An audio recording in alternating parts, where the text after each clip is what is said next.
the nature of the human race is that the human race has always believed it's known everything. Even the cavemen thought they had it all figured out, and they knew everything there was to know about everything, because that's where mythology came from. It's constructing some kind of context for the unknown. It's so dense. Every single image has so many things going on. It's irresistible. He's certainly the coolest, most rock and roll looking god that I have ever seen. I would have waited an eternity for this.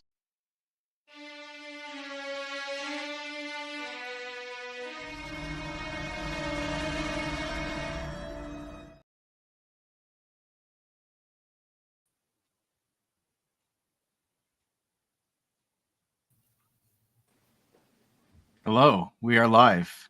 Hello. Hello. Hello. I'm joined here by my fellow immortal gods of the book club. We have Yamken, Maxland, That's goddess me. of the Sith. And we have a new special guest with us today, Prince Yggdrasil, who permanently replaced Al because, look, he's a tree. Yeah. So on today's stream, we're going to be covering book 4 part. We're going to be finishing off book 4. I have a ton of notes. I have like almost 200 notes. It's the most notes I've taken so far for any part that we've covered. So bear with us. We are covering chapters 42 to 45 of book 4. And so that's the end of book 4. So by the end of this, we should be done the 4th book. And then we're going to be moving on to the 5th book in our next stream. Before we start, as I always ask, general thoughts on book 4, part 3. We'll start with you, Prince Yggdrasil. Yeah, good point. Hey, get out of my chair! Okay, well, I don't know what went on there, but we're going to kick him out while we deal with technical difficulties. Max, how about you? What did you think of book 4, part 3? So there's a lot of really good stuff in here. There's a lot of really cool like TCW connections. A lot of, obviously, then there's the Immortal Gods of the Sith, which are the big part of this book, or this section of the book, and I'm very excited to talk about it because it's all very fascinating stuff. And then there's just a lot to cover, and I've got a lot of notes, and I've got a lot of cool things to talk about. And there's just a lot of really cool connections and a lot of things I was really, really excited about. Indeed. Welcome back, Al Store, Jester in Orange. What did you think of book 4, part 3? Nice leaves on you. Had a little tussle there? Yeah. So this is the best book so far. This has been the best part of the entire book, hands down, no contest. I also have about 6 trillion notes. It had my favorite thing of all time, which is, of course, Cybertron? Okay, well, second favorite thing of all time, which is, of course, vampires. I am even currently reading Dracula, which is sort of meaningless because I'm also reading like all of this. So, but still, it's Was that the King in Yellow? Was that the King in Yellow? That it is. I've become obsessed with that character. But I love vampires, and shockingly enough, the vampires were actually the least interesting part of this book because everything else was so interesting. Anyway, I agree with you. Yamken, how about you? That was very interesting stuff. The Gods of the Sith. Oh boy, it was quite the interesting lore, supernatural encounters lore we have here today. Yeah, I agree. To get into it. Before we get to some of the comments here, I'm gonna give my own thoughts on book 4, part 3. I found it a lot easier to understand what was going on than book 4, part 2. I thought that middle part of book 4 was a bit tough for me to kind of track what's going on. But what I will say is that book 4, part 3 kind of is all over the place in the sense that it jumps around a lot. There's a very clear narrative. There's a very clear narrative right at the end in terms of what they're getting at, but it does jump around a lot, right? As we delve further into this, the Empyrean Wars and the First Shadow. All right, we have some comments. Al, you're okay. Yes, by the Immortal Gods of the Sith. Yeah, of course. Hey, We keep Brendan. scheduling it on nights that Brendan's not available. That's my Brendan. fault. Hello, welcome. Please feel free to contribute in the chat. Why? Yeah, Sounds like a derogatory message, but yeah. No, we certainly couldn't. But imagine it's like Al couldn't be here today. We'll speak for him. How do you keep track? I think that was for Al when you were Oh, mentioning yeah, how many books you're reading. I don't. I just have all this stuff. I have all of this stuff, and I hate it. You know, I've started to take voice notes on Discord when I'm reading, just so I could like later go back to them and, hey, what was my impression at the time? I don't know. Well, hopefully he answered the question to your satisfaction. Iron Inquisitor, hi. Hey, Grand Inquisitor, what's up? So yeah, I mean, book 4, part 3 starts off with chapter 42. I think it's called something like Galaxy of Vampires, if I recall correctly. Yeah, very Galaxy ominous of the title. Vampires. Galaxy of the Vampires. Yeah. And if you didn't know already, all of us are named as an immortal god of the Sith. So take your pick. We'll be talking about all of them today, but 6 of them in particular. I really enjoyed the Galaxy of the Vampires chapter for many reasons. I enjoyed the kind of the metatextual elements to it. I enjoyed the social commentary aspect to it, but I also enjoyed getting a glimpse into the origins of the Anzadi, who have always fascinated me ever since. What's that guy? Danik Jericho, is that his name? Yeah. From Tales from Mos Eisley and Tales from Jabba's Palace. Yes, and then there is there's also a Dark Jedi Anzadi from the Republic comics. Yes, Quinlan Voss faces off against him. If anyone knows in the comments, please let me know his name. I think it's Volfi Kark. Wait, no. Yeah, Volfi Karko. Yeah, Volfi Karko. Yeah, okay. Yeah, how could I forget? It's amazing. That's right. Right up until you said it, I forgot. So yeah, can't say it. No, fair enough. But we do find out that there were many Sephi, Eruthros visitors or settlers from Azura that were visiting the Enzaath, as it was called then, the planet. I guess something happens to the planet. Instead of the blues, yellows, and fabulous greens, red and brown greeted their days, and the strange shining sea of memory colored their dreams. But still, the people tried to make do with the fact that their ecosystem changed. I think it had something to do with a terrible battle with the Witch Queen Azura. They called their world Anzaath, meaning the answer, since it served as a solution to their problems. In the tongue of the Sith, it was called Anzat, and its people the Anzadi, the little snakes, right? Probably in reference to those feelers that come out of their, was it cheeks, to their little pocket things. Yeah. Here's a interesting little poem I'm going to throw up here so we can all kind of talk about it for a second. I believe it was on page, I want to say 350, not 360. Okay. Yeah, I got it here. Sweet. So it says, no sickness came to Zath, to the people of Asur, only sweetly souring shanties that ever pushed and pulled. What clouds peered down on Zatus, what wraiths through open gate, with dreams that blight and blacken to hunger not unsate. None still live to tell the tale of she who stands behind the vacant and unholy stares, the Horla of the mind. So obviously something very bad happens to the Anzadi planet. I thought this was a nice little poem. I'm not a huge fan of poetry, but when it rhymes, I don't know, it sounds childish, but when it rhymes, it rhymes. Like, yeah, I do like poetry that. Yeah, exactly. I do like poetry that rhymes. The Horla's come up before. I remember I looked that up and I found out it was a real thing. Does anyone remember what that was in Supernatural Encounters? I thought Horla was. I can't remember. It was some kind of pre-Lovecraftian thing in real life, but I don't remember what it was. I know there's Harla, like that's a character, like the Witch Queen Harla. Yeah, the Witch Queen Harla, and then like Yoon Harla, but like Horla, maybe it's just another take on the name. So don't know. I think it is another take on the name. It says, That's what I was thinking, is that it's just like another, like, because obviously we know other things come from other things, like different, like the Enzoth, like, and becomes the Enzadi and stuff. So maybe it's just like a different form of that name.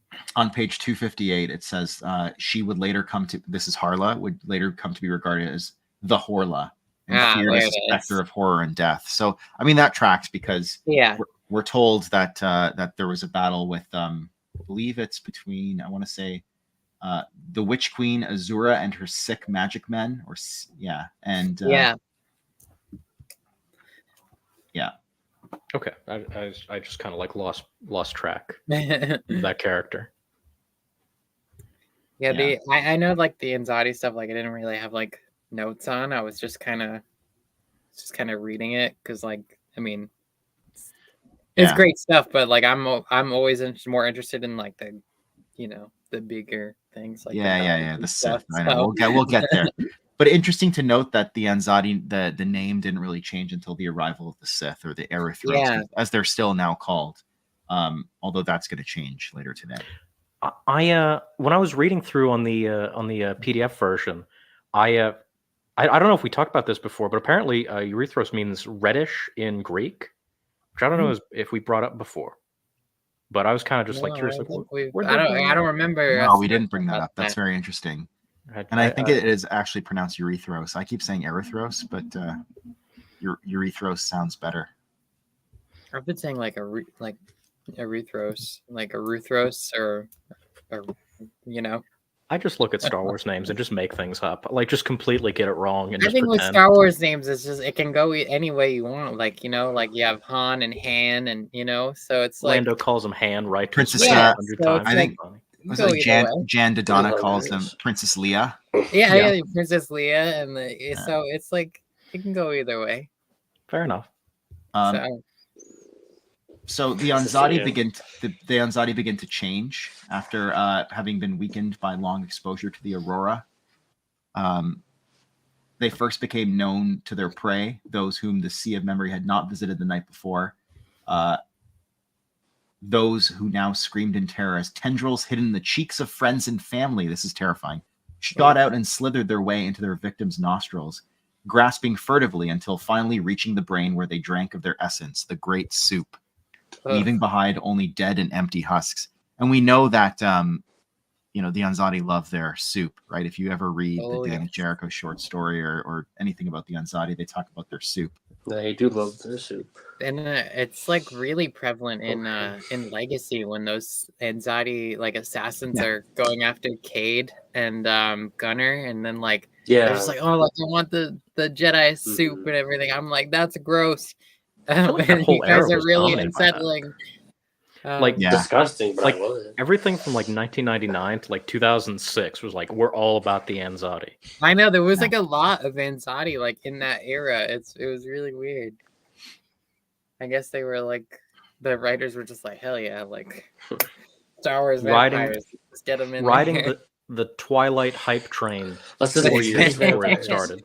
Let's do it. Twilight hype train. And did you notice that on page 361, Brennan was Tuckerized? Yeah, Bracken Renan, the Enzadi commander. I love it.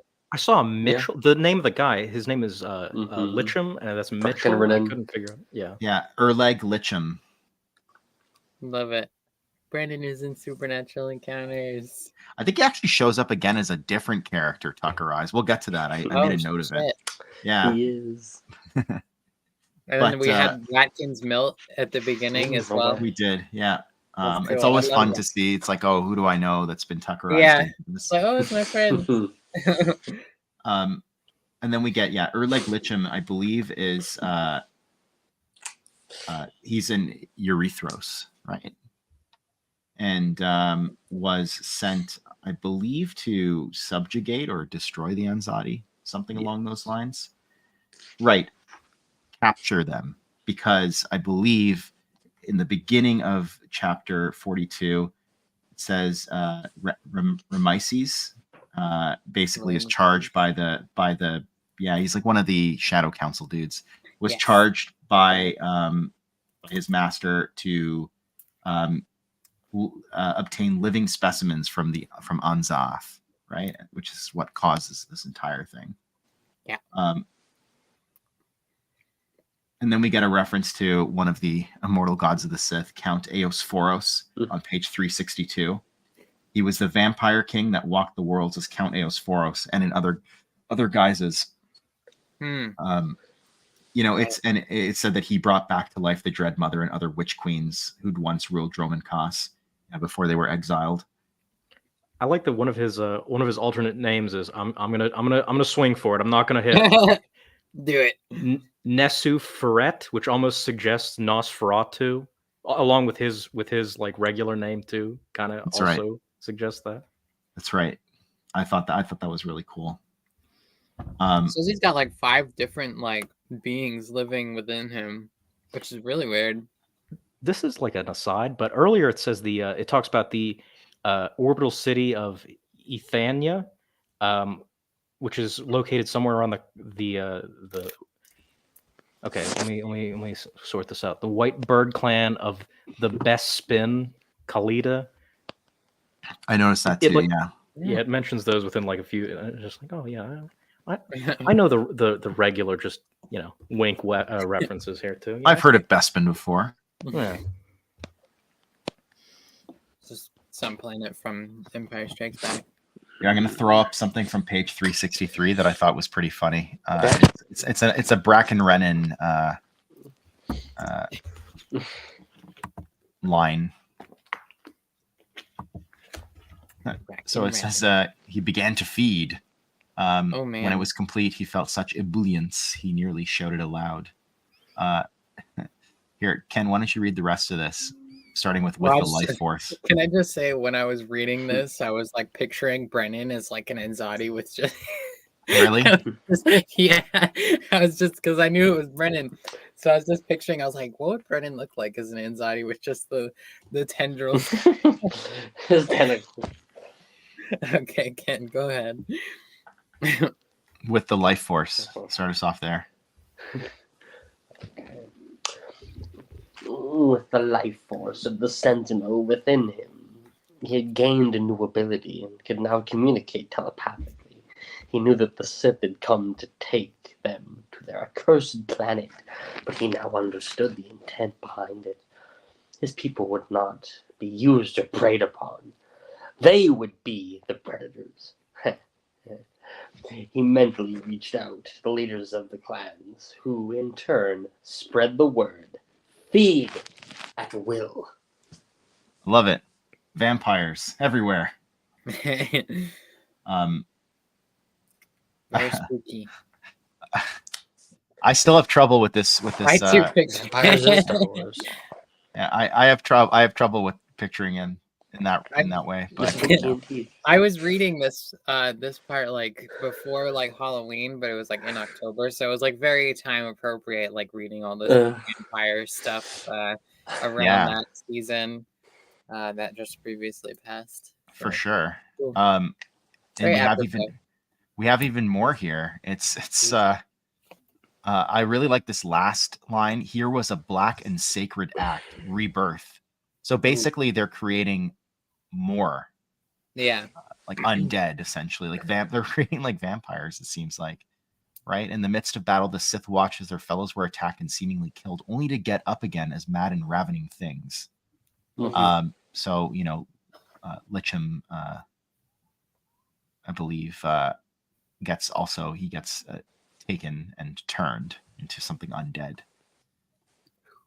A lot of things in this era of lore just don't die, or they don't stay dead, or something. No. They're either like immortal or like they just don't like stay dead. It's really cool. So it looks like the Anzadi get the best of the Urethros. So that's the whole. And then they say, send. This is Bracken Renan who says this. So Brennan. We should have had him on here to narrate this. Yeah. Send word back to your masters, Renan said as he approached. Tell them we will be powerful allies, but we will not be thralls. So were the Sith allowed to bring Licham and the other captured prey to the gate, whereupon they hastened to their masters on Droman Kos. to relay the events that transpired along with Renan's message. And then afterwards, we get a little sort of postscript on Erlig Licham, that he was made basically a guinea pig for Sokratu the Elder's experiments. And Sokratu is one of the Shadow Council members. So Licham gets experimented on, because Sokratu is all about trying to find out new methods of life extension and hybridization. And, I guess probably meets a grisly end shortly thereafter. Or doesn't. Or maybe doesn't. Maybe he's successful in keeping him in some kind of state of undeath. Much worse. Much worse fate of death. Yeah. Maybe. The next part, I believe it's also on page 364, says the Black Pilgrimage, and it says the following document is an excerpt from a larger work entitled The Black Pilgrimage by Montague Rhodes. Hextrophon's copy of the manuscript appears to be missing, though given its scarcity and value, this does not come as a surprise. So it's like someone pilfered that, what might be like a grimoire or something like that. Lots of pilfering going on. Yeah, there's some pilfering going on here.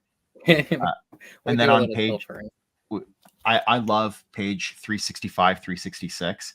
On page 365, we get different types of vampires, right? Known as Lamia, Ufpir, Lugat, Kukudat. And then on page, did you guys see the part about the Anti-Force? Yes. Yeah. That was interesting. But there is a missing piece to the in some picture. sort of comic, like an old comic, like the Anti-Force? It might be. Whoa, Ken, you okay there? Yeah, I'm fine. My internet keeps crashing. That's because you're being attacked by the immortal gods of Sith. I'm gonna get attacked by Anzadi. They're trying to drag you to the charnel world. The Anzadi are draining your bandwidth. Oh god! First, I got to deal with this tree. Now he's getting. I'm just getting taken. The Anzadi after Just me. wait to see what happens to Max and me. Just wait there. So, He's on their way. Yeah. So it says here the anti-force can be no more understood in purely scientific terms than can the force, but its presence and effects are just as clear to see. The anti-force mimics life while at the same time betraying it. It takes but does not give.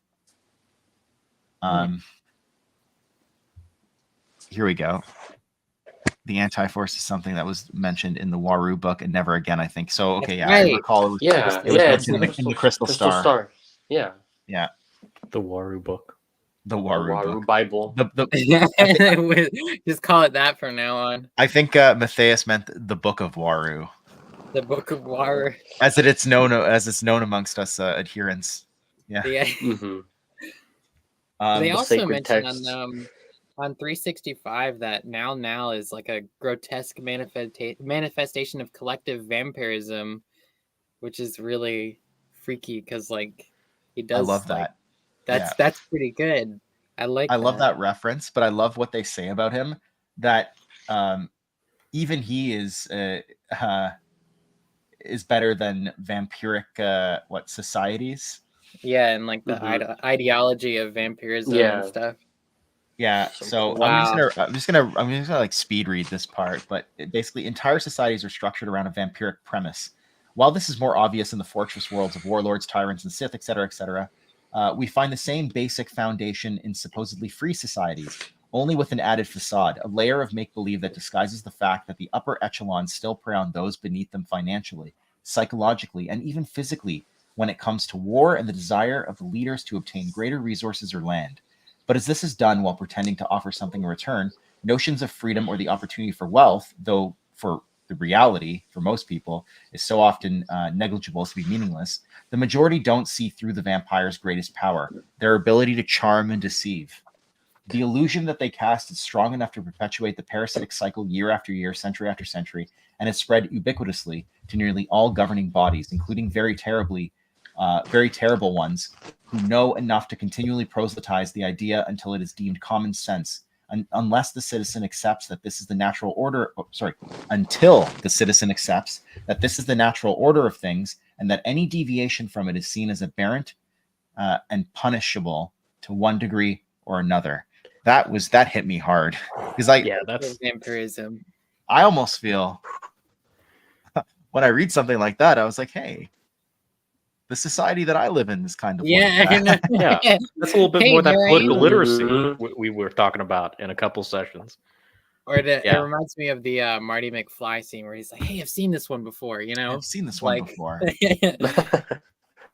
And we all think it's okay, and we all perpetuate the vampirism that goes on. I don't know. I mean, like that was a pretty Yeah. powerful social commentary, but yeah, I guess it applies throughout the ages, because look at this. That's and fitting. then 'Cause yeah, there's it was another thing. At the end, it's like I love this. people become so like desensitized to it that they just accept it as like what it is, and then they just don't even know that like over time it just becomes like so ingrained in society that you just don't even notice or care anymore. And I remember in Andor, Mon Mothma says something similar to that. Like Luthen says it. He's like, they're choking us so hard we're beginning not to notice, you know? Or they're choking us so slowly we're beginning not to notice. So it's like it happened with the Empire where a lot of people, were like, oh, we're at peace, but you're also getting like your freedoms and privacy and whatnot taken away. And obviously it's something in real life too that's like a thing with certain institutions and whatnot. So. And that's the thing, right? It's like this all kind of resonates. It maybe hits a little too close to home for some of us.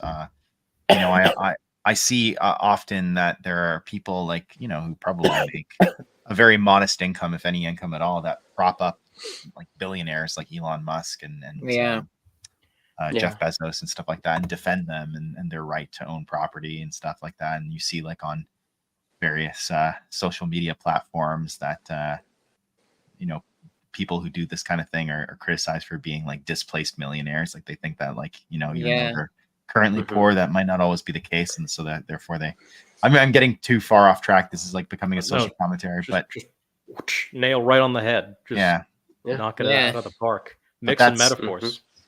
But that's potentially vampiric societies, and it's just interesting to see how it extends this notion of vampirism. I didn't know about the Dracula thing that Matthias brought up, but it extends far beyond like the mythical creature that drains your actual lifeblood, right? I did want to throw one thing out of here. You guys were talking about like intelligent, politically literate stuff. I want to go for the dumb stuff now. There were Urus Van Helsing apparently, according to the end paragraph on or the end sentence on 366, continuing into 367. There a collection of, let's see who all did this.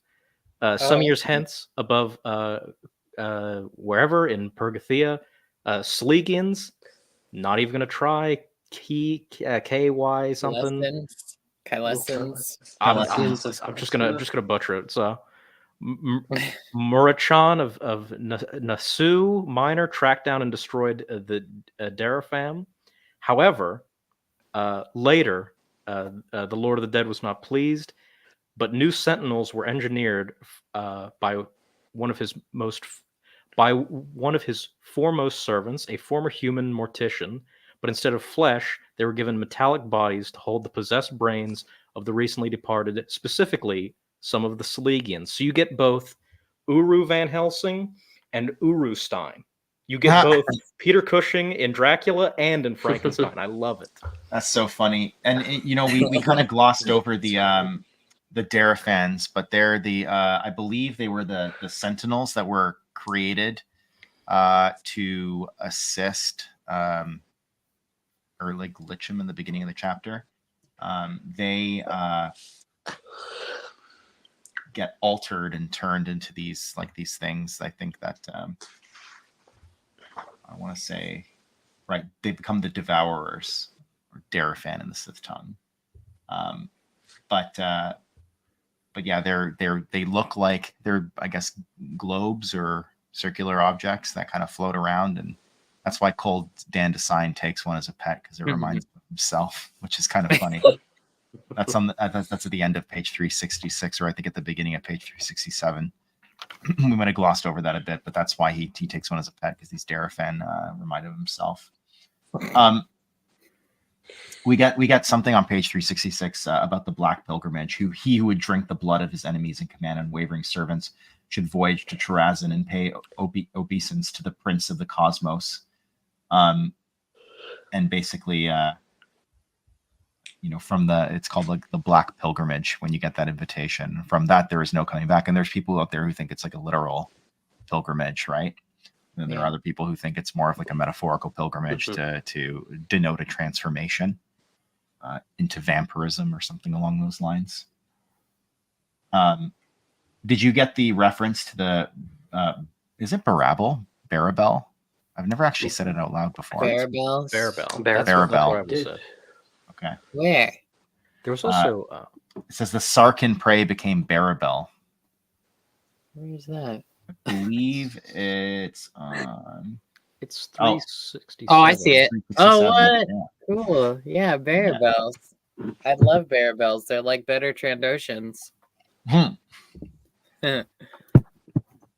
And below that is the Nagai from the Marvel Comics. Also, a Build-A-Bear.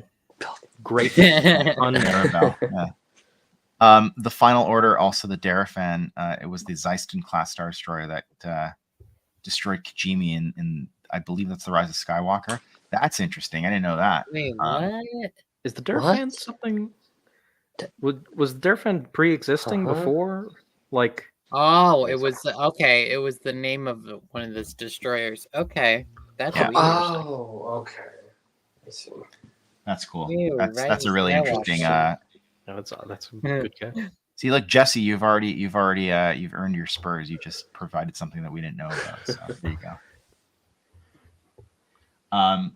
There was, as someone who loves the Marvel comics but doesn't remember that much of them, I did catch the Nagai reference and lore on page 367.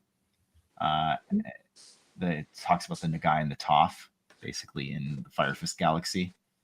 And of course, I believe there's a Nagai Sith Lord in the one Darth Sith. Nile. Darth Nile, yeah. Gets his arm cut off by Cade. Also, a sweet pun name for one of the planets. Tiramisu. If you like that. I was dessert. looking at that. I was like, wait. I also, I was like, tiramisu. They were called the Nagai were called the Tetsujin after their Naga masters and the god of that world. They were ever known as the Nagai and their world Nagi. Do you think Joe was just thinking about tiramisu when he wrote that? Like tiramisu, he was like, good, and then he he just wrote it in. I was real hungry. It's probably hungry now. yeah. Don't mix yeah, that. That's gross. But first, you have to visit Calamari. Tiramisu comes. It's the next course.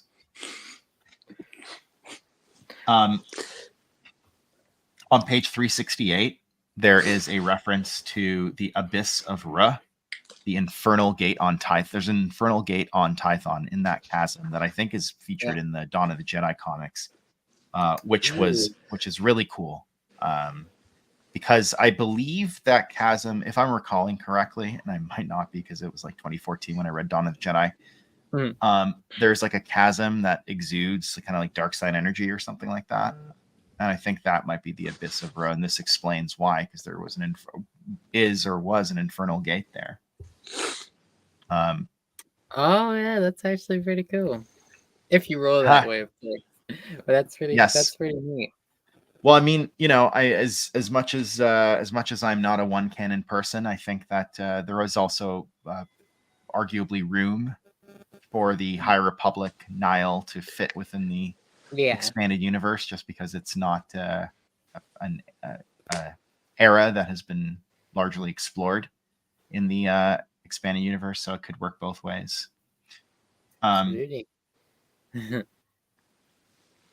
So this Infernal Gate opens, and all these nasties things come pouring out, like carnivorous Rafa, mutant Goran, and the thirsty blood spites. So this area is called the blood spites of Tython.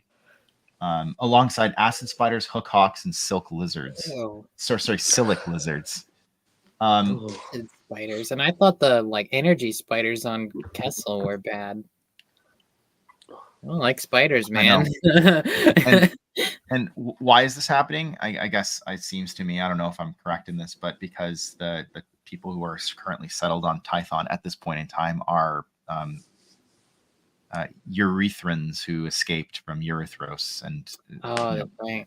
right? They Yeah. left and they had established their own colony on Tython to flee after they saw the Scyther coming and everything kind of going to crap, or everything going to hell, I should say, because that's Quite literally. quite literally. But the Tythons, as I will call them, fight back, right? And they're able to. It says the Tython army stormed Dragoran alongside the various creatures they trained for this very moment. Flame Taigas, as it's Sounded very Boston there. Yeah, Tygahs, Manca Cats, Great Gwids, and Royal Raptors. I want a Royal Raptor. Oh, Raptor sounds dope. Hello, Tigers. Harry. Welcome. Good to see you. Hey. Yeah, so they fight back, and also the Tythons cast the enchantment of light making. Yeah. Setting the crystals alight in a glorious explosion of heavenly luminance, and then basically destroy the vampire men who would trouble them no longer. I believe those are the blood spites that were referred to earlier. Probably. Yeah, that's why I was calling them the Erothrans instead of. Anyways, yeah. There you go. Yeah, I know. I was thinking it. I didn't want to say anything. No one will say whatever. It's part of the human. It's part of the body. We're going to we're going to get a one day. And I would like throw money at this, but like a Supernatural Encounters pronunciation guide. Oh, I hope so. But in true as we said earlier, in true Star Wars fashion, there will be like two different or three different pronunciation variants for it. Can go either way. Eurythros. The famous. I know the Jizz Whalers. Like, come on. The Eurythrans, the famous Jizz Whalers. Okay, let's come on. Sorry. This is a PG-13 stream. On page 370, we get a really deeper, or maybe even the first glimpse into Zanzathotep. He might have been mentioned previously, but this is sort of where I first took notice of him. Oh, the Xanax. I remember. Yeah. Maybe we can. I'll try and throw up a picture of Zanzathotep. Yes. Oh yeah, isn't there a really cool art piece? Oh yeah, on the next page. There is. Oh yeah. Share really screen. Cool. That's Zanzathotep. That's beautiful. Oh, that's beautiful. Yeah. Oh, as I understand, that's Zanzathotep. I'm pretty sure. Yeah. I love the title here, the Evil Mummy and the Kamunga Crusaders of Tatooine. That's so cool. We got vampires, we got Urusteins, and now we got mummies. We're getting every single and universal the fact monster. that I was reading this in October, it's like it was all very appropriate. For sure. And what I like about Zanzathotep is that not only does his name sound like Egyptian, but it also sounds Lovecraftian. It's like Nyarlathotep, right? It kind of straddles both worlds there, and so I enjoyed that aspect. Read those books one day. Lovecraft is mostly short stories and novellas. Yeah, well, I gotta read them. I'm just I've almost bought them so many times, but I feel like I'm gonna bring in dark powers into my house if I buy them.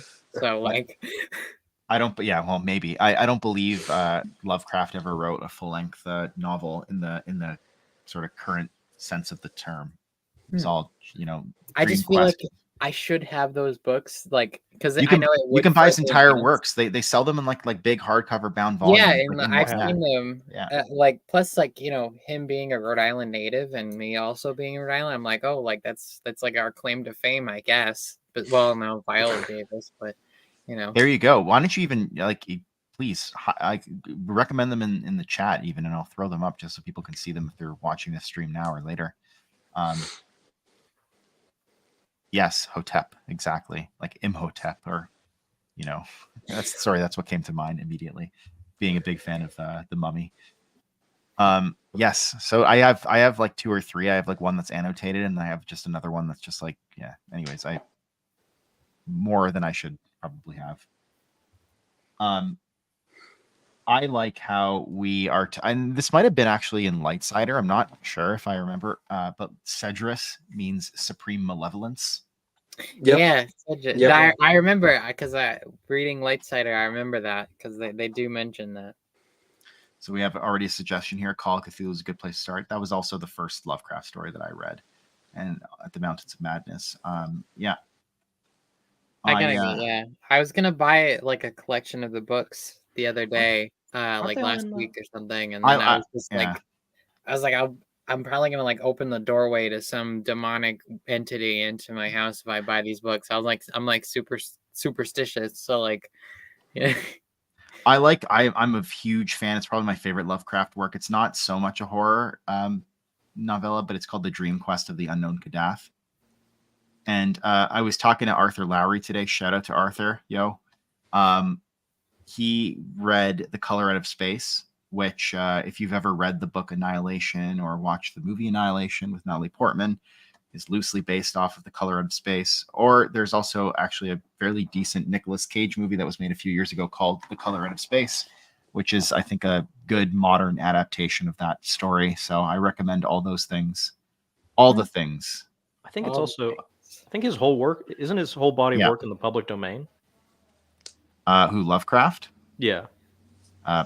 Perhaps, maybe. I mean, like the years. Be. Yeah. I mean, he was active in like the 20s, I think, right? Maybe the 30s as well.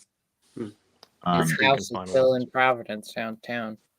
Yeah. So Mountains is more one to read after some other ones. Yeah. You got to ease yourself into Lovecraft. I've never seen Suitable Flesh, but I would like to see that. I'm done with horror movies for the next little while. Fair enough. Dagon and Innsmouth. So yeah, Shadow over Innsmouth, Color Out of Space, Dunwich Horror. Good. I agree. I agree with all of those recommendations. So Zenzathotep, I believe, kind of like takes over on Dromankos at this point, right? Like asserts his authority. And then Windigon, one of the another immortal god of the Sith, offers him an alliance. It says on page 371, by these words, Zenzathotep understood that Windigon was offering an alliance against the Ancient Ones, against the other Ancient Ones.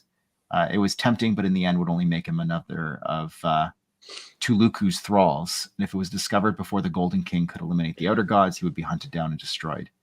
So he says, I'm afraid not, Deathwalker, for the stench of your kind does not suit me. Wow. What a roast. He has some guts. Yeah. I wouldn't say that. Guts. Yeah, guts like Berserk. Well, we're going to talk a bit about Berserk later. And then on page 373, we get introduced to Kuma. What was it? The city, or the awe-inspiring and strange city of Kuma. As Zenzathotep and what is he? He's like hunting down Sith, I believe. Maybe actually this part I was a bit confused about. Maybe someone in the comments can help me out here, or one of you guys. The Kumonga Paladins. If you have any idea who they are. Well, I know the Kumonga are like the predecessors of Jawas and Tuscan Raiders. So do you know that from book 4? Because that sounds like something that I either did not see, or was that? Isn't that? No, I'm pretty sure that's in Dawn of the Jedi. Yeah, the Dawn of the Jedi comics with the Ricotta. Yeah, because this is Tatooine, right? Yeah, it is Tatooine, right. And it used to be like very lush and green, and then the Ricotta screw it up and glass the whole place and turn it to sand. Right? Yeah, here. Yes. I'm pretty sure the share. Kumonga are predecessors of Jawas and Sand People. Yeah, there's here, I'm going to screen share this if I can do it without doxing myself again. From Wikipedia.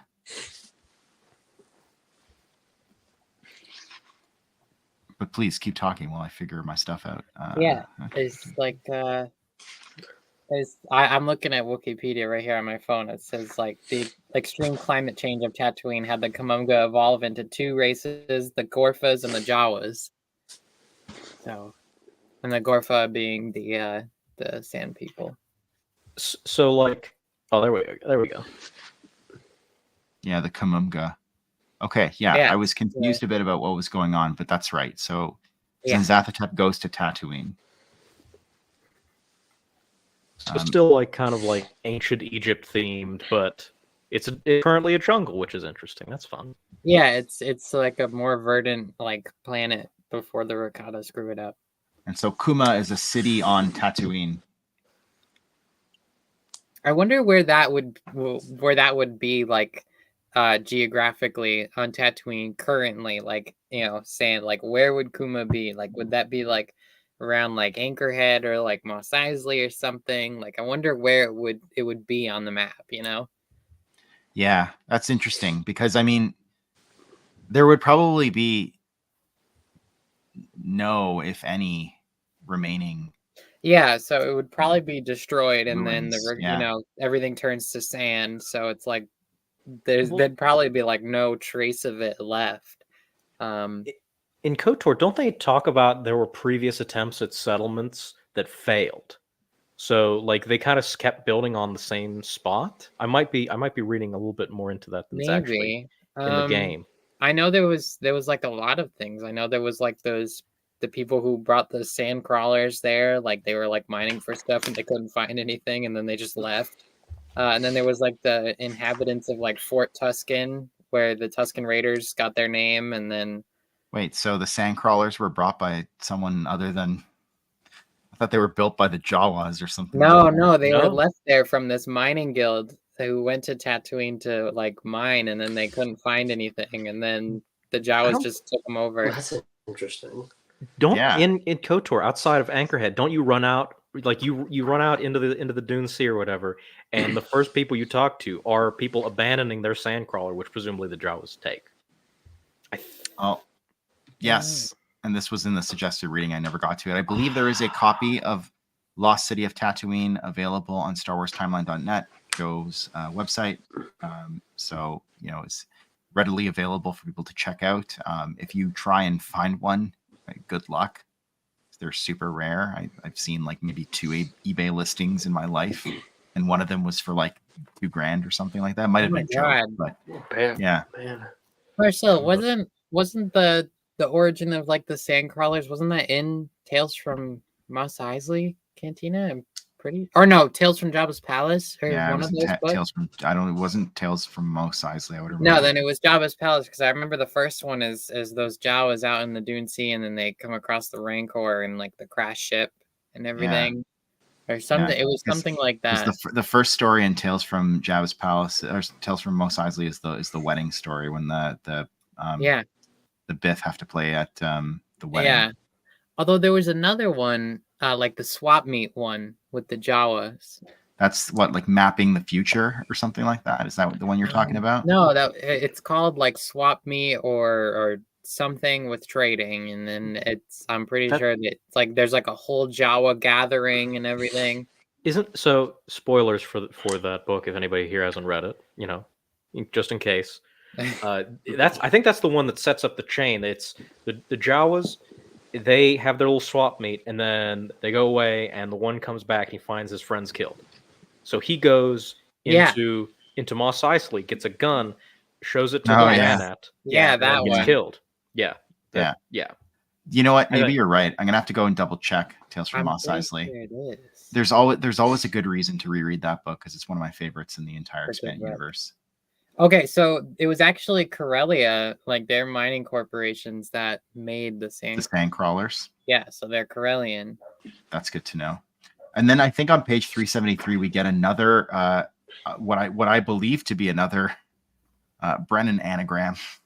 Birkin Arwin. Brennan didn't even mention this one to me, or maybe he did and I just forgot. So when you're rewatching this, Brennan, let me know if you even noticed that. Birkin.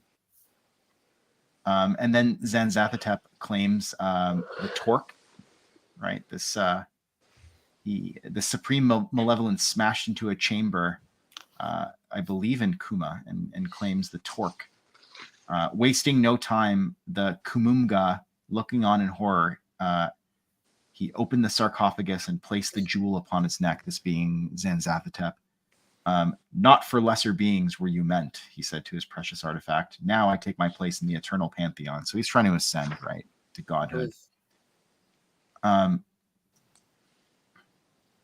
Here, I wonder, can you, are you able to see the screen, or I don't know if you're on your phone or not, but I'm going to throw something up there for you to read.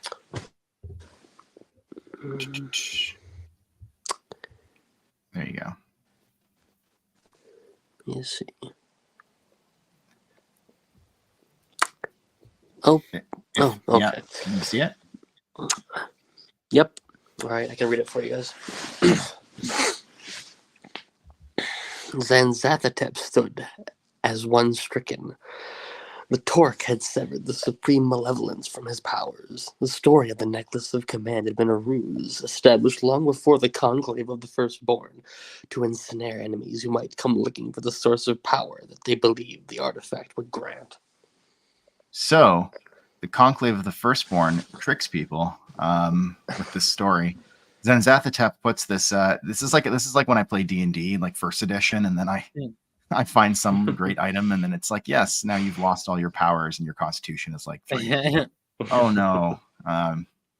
So a cursed item, he loses his powers, and then the Brennan anagram sends a message to Droman Koss, and I believe that character, Brennan, is he's the eldest of the Kumumga Paladins. I forgot to mention that. So he's one of the Kumumga Paladins. And he sends a message to Droman Koss basically saying Zanzathatep and your invaders are no more. So their invasion of what we know to be, I guess, later Tatooine fails. And I know there was they actually mentioned the previous name for it. It's From Tatooine. From Tatooine, yeah. Okay, Yeah. There you go. But I mean, the Kisai, who are the of course they become the Sith priests, they consider this to be a pretty decent outcome because they consider the elimination of the supreme malevolence a fair bargain, and were content to leave Tunit and to others who held a more potent grudge. Task failed successfully. And then we find out that 4 of the 5 Sith were, or I guess the Sith that accompanied Zanzathatep were no longer Sith, but a vital part of the Kumumga community. So they interspersed. Got a little happy ending. Oh, yeah. And then yeah, a little happy ending there. And then on page 375 and 376, we get the subheading of the chapter is the Wizards of War, and we get basically a whole section on the Shadow Council's blood sports that they're perpetuating throughout their kingdoms. There was one reference that says the Wild Hunt became a legendary escape for the wealthy sadist and corporate ghoul to bet upon, and watch abducted members of the lower classes get hunted down. For some reason, that reminded me of like of Plagueis. That yes, yeah, okay. Okay. So I was exactly thinking that. Hold on, wait, I gotta find it again. Yeah, you're the Plagueis. You've read it more than any of us. Yeah. Wait, where the hell is it? I believe it's on page 376. Yeah, I'm looking. Okay. Yeah, it's like the Wild Hunt became a legendary escape for the wealthy sadists and corporate ghoul to bet upon, and watch abducted members of the lower classes get hunted down. Yeah, so that exactly it sounds exactly much like the or actually no wait, they say in other places it's like these proved to be but the first of such playground worlds. This was the time of the rising plutocrat, and those who profited from the war lived lives of bizarre excess on places like the Hunter's Moon, which is Sojourn.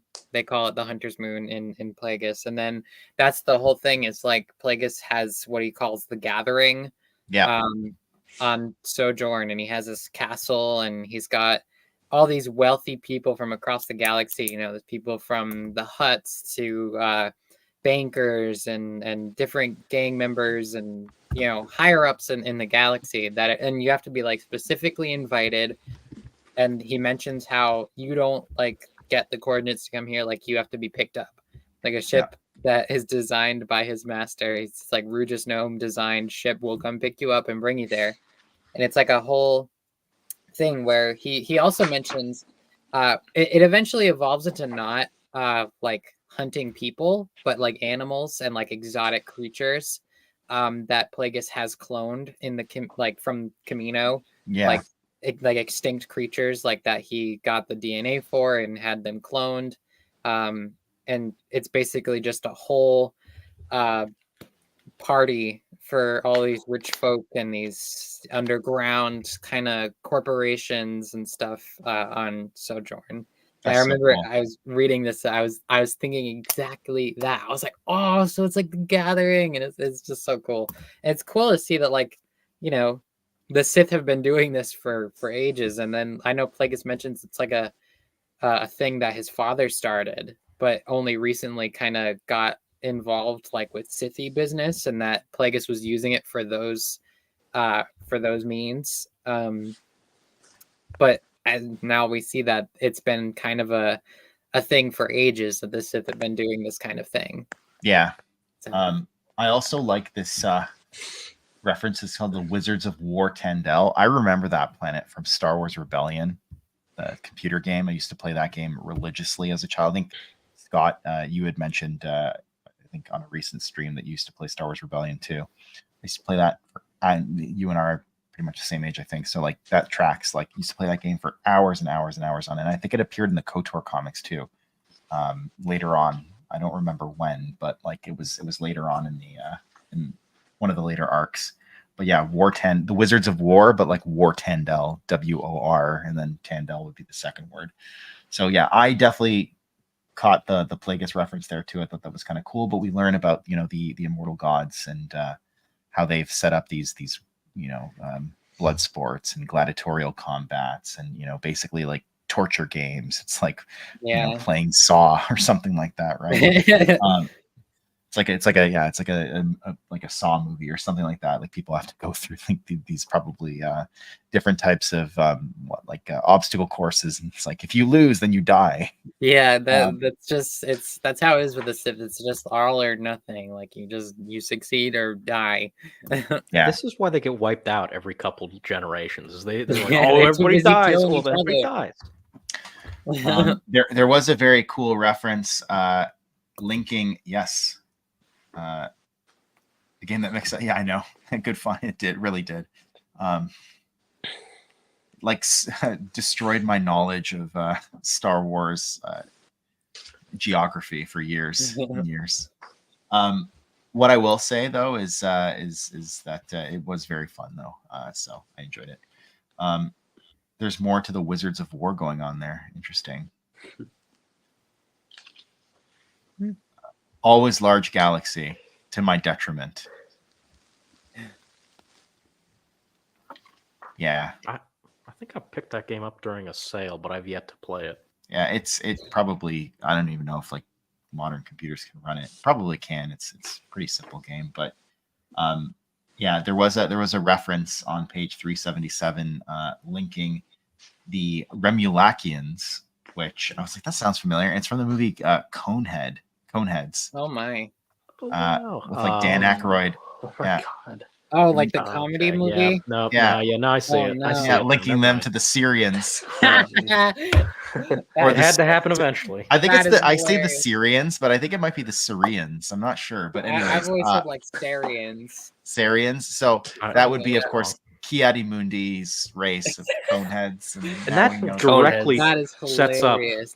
the first arc of, well, it would become Star Wars Rebellion, know. but at the time it was just Star Wars 1998, where they're having this big debate on his planet. Like, should we?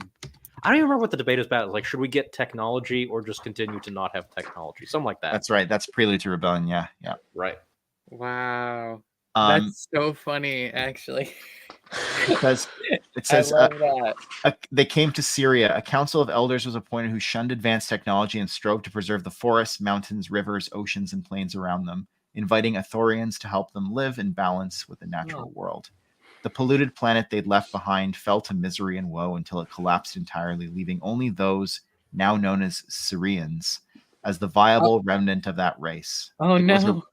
It was a rare triumph at a time that saw much defeat. I love little lines like that are right at the end there. It was a rare triumph that at a time that saw much defeat. Wow, Very that poetic. makes so much sense, though. That's why the Syrians have such big heads. Yeah, so because they're Coneheads. Don't get a big head now. Everybody says that to Syrians. Everyone stops them in the street and says, don't get a big head now. They hate it. It's like how they call Leppy like rabbits and they get offended, you know? I'm trying to think about Harry's comment about that. There's more to the Wizards of War going on there. Maybe I'm reading too much into it. Because we know that the Wizards of War are basically the Shadow Council, right? Like Socratu the Elder and Zelashiel and oh god, I forgot all their names. So did I. Interesting. We'll have to look more into that because I did not catch the reference. Okay, never mind. If you Google Wizard of War, it's a vintage arcade game where I believe it's like medieval in nature, where knights or individuals have to find their way through a maze filled with beasts and scorpions and centaurs and knights and that kind of thing. That's cute. I like that. That is cool. That is cool. Cool Thank you for tipping us into looking into that, because that is super cool. Here, let me see if I can. That's the key to this book, is just have Google ready and just look up. Yeah. I try not to. That's why I didn't get the Kumunga reference at first, because I really try and rely on my ever failing memory to. So before we start like the next section, which is chapter 44, I'm gonna be right back. I'm just gonna run upstairs really quick.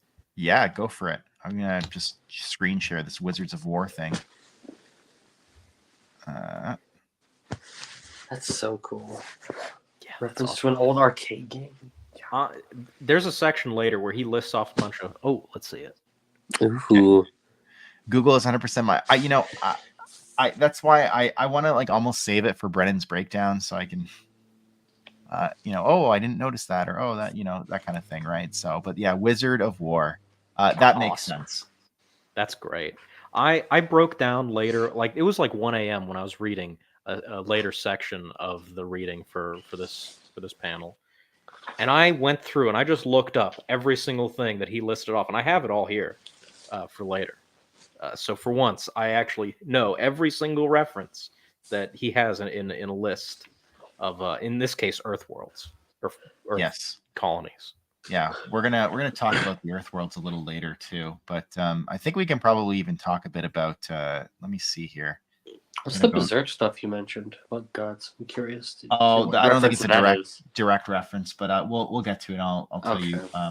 Yeah, there's still a bit to talk about on page 377 and 378 before we get to chapter 44. So I feel like we won't be jumping too far ahead. Maxine will be able to talk all she wants about chapter 44. But there was an interesting reference to Nair Heptre, the Crimson King. Huh. Yeah, I know. Okay. There you go. You're back. Okay. We were just talking about the Crimson King. After he was named after his tyrannical mother, the Red Queen, returned to the Great Black Nest, a descendant of House Zuguruk.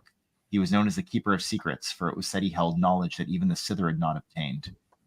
Nor would he share those secrets with his rightful heir, but Socratu was persistent and crafty.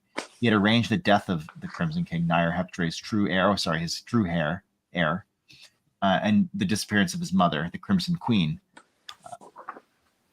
So Nair Heptre, it says, from Nair Heptre, he learned the incantation of Itsusiksa,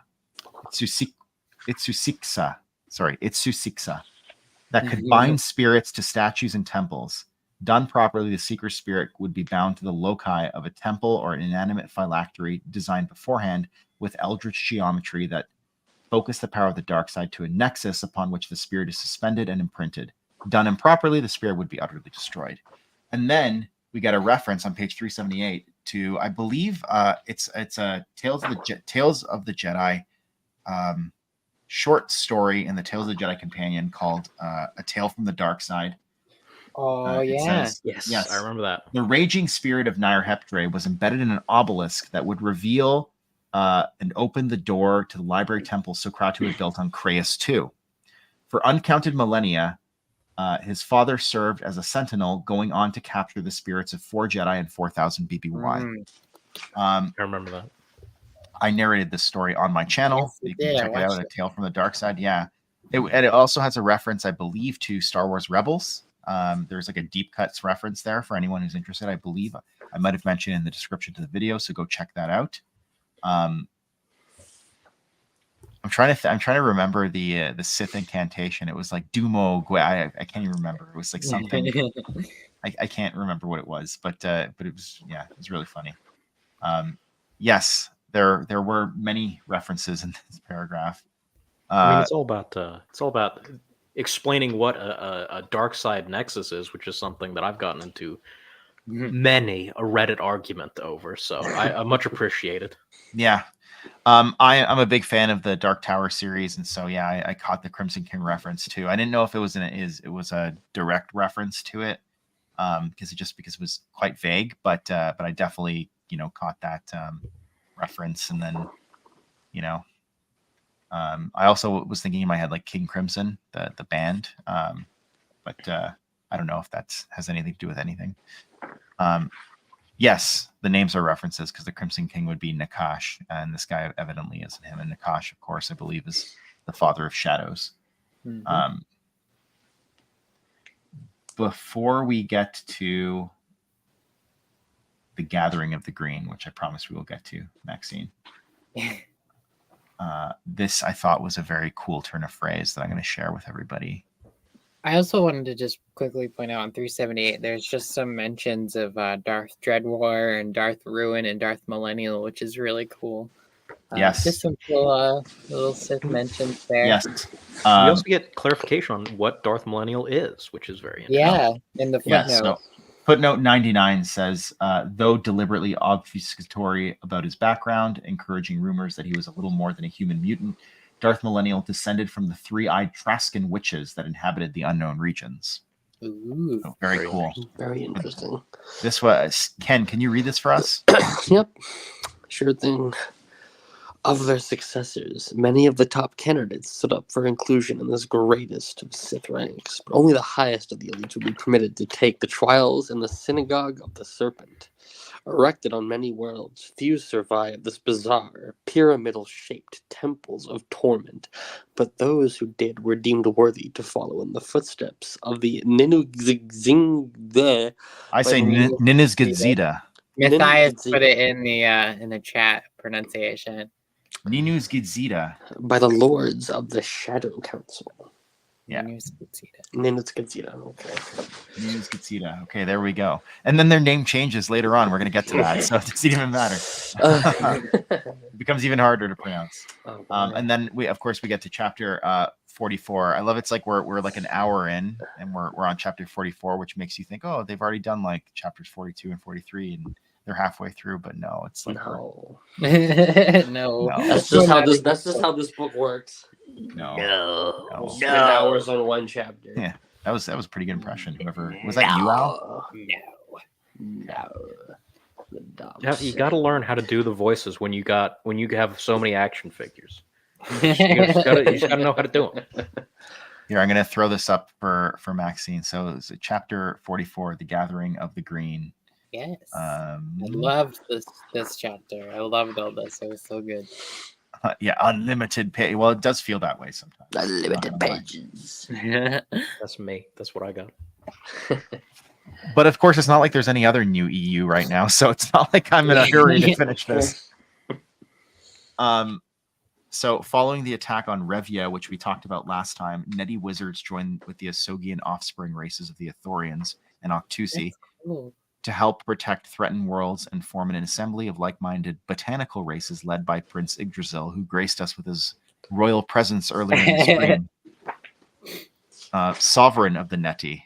And they called this the Gathering of the Green. And then, of course, we get here a whole ton of references to.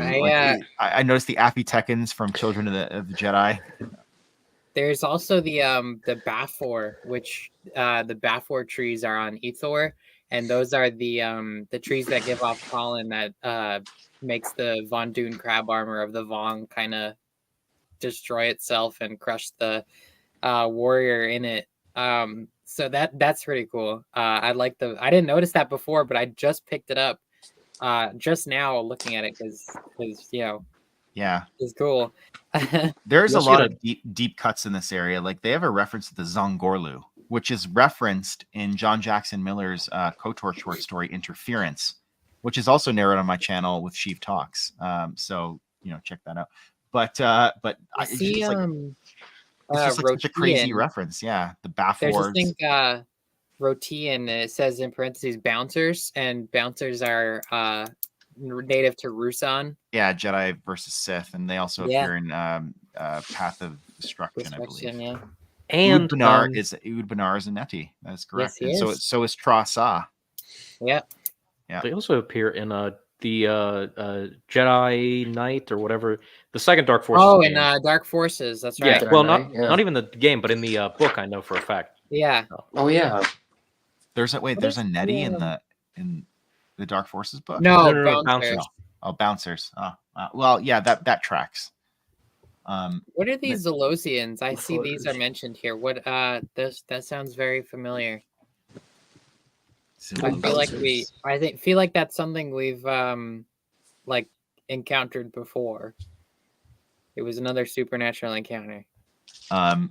Yeah, they show up quite a few times actually, and according to Wikipedia, they're in the Old Republic, Fatal Alliance. First appearance would be in an Adventure Journal story. And they also appear, they're mentioned in the Children of the Jedi, and they also appear in the Death Star novel. They're sentient plants native to Zelos 2. I'm just gonna throw up this image because this is what the Zelosians look like. Here, I'm gonna stop. It just sounds very familiar. Yeah, it does. I don't remember that in the Death Star novel, but it's been a few months.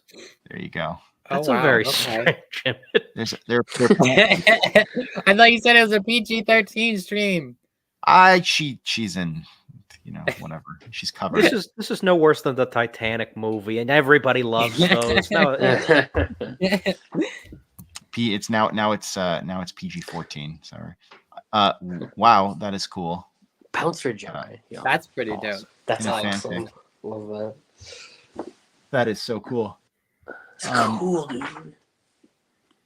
Did you Anyway. get the reference to the Hepsilum Tash, another Asogian offspring race who are native to, it's, at least it says I don't know if they're native, but their homeworld is Dagobah. Yeah, Oh, yeah. yeah, What I are got those? I don't know, but we can find out. Hepsilum Tash. Okay, they appear in both canons. Oh. Do we have any visual? Interesting. Yes, we do. This is awesome.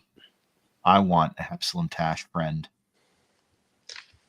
I'm so inspired right now to create a short story involving this dude in particular. Oh my god! Wait okay, all right, I gotta take a good look. He's playing a Did musical Sogian instrument. produce that? He's playing in a Oh my musical God. instrument. He's smoking a pipe. He's living his best life. I want to be that character in, Yeah. in an RPG. That's Okay. my character. Zelosians. Okay. Oh my god! He is just The Zelosians do remind me of the Zeltrons. Sorry. Yeah. So an Asogian produced that. Yeah. That's crazy. What did they reproduce with to make that? Catch So up. that's That's that's horrendous. something I've been kind of holding back on. How do they create these new species? Is it the elixir of animation? Yeah, don't they have like a method in which they just make new species?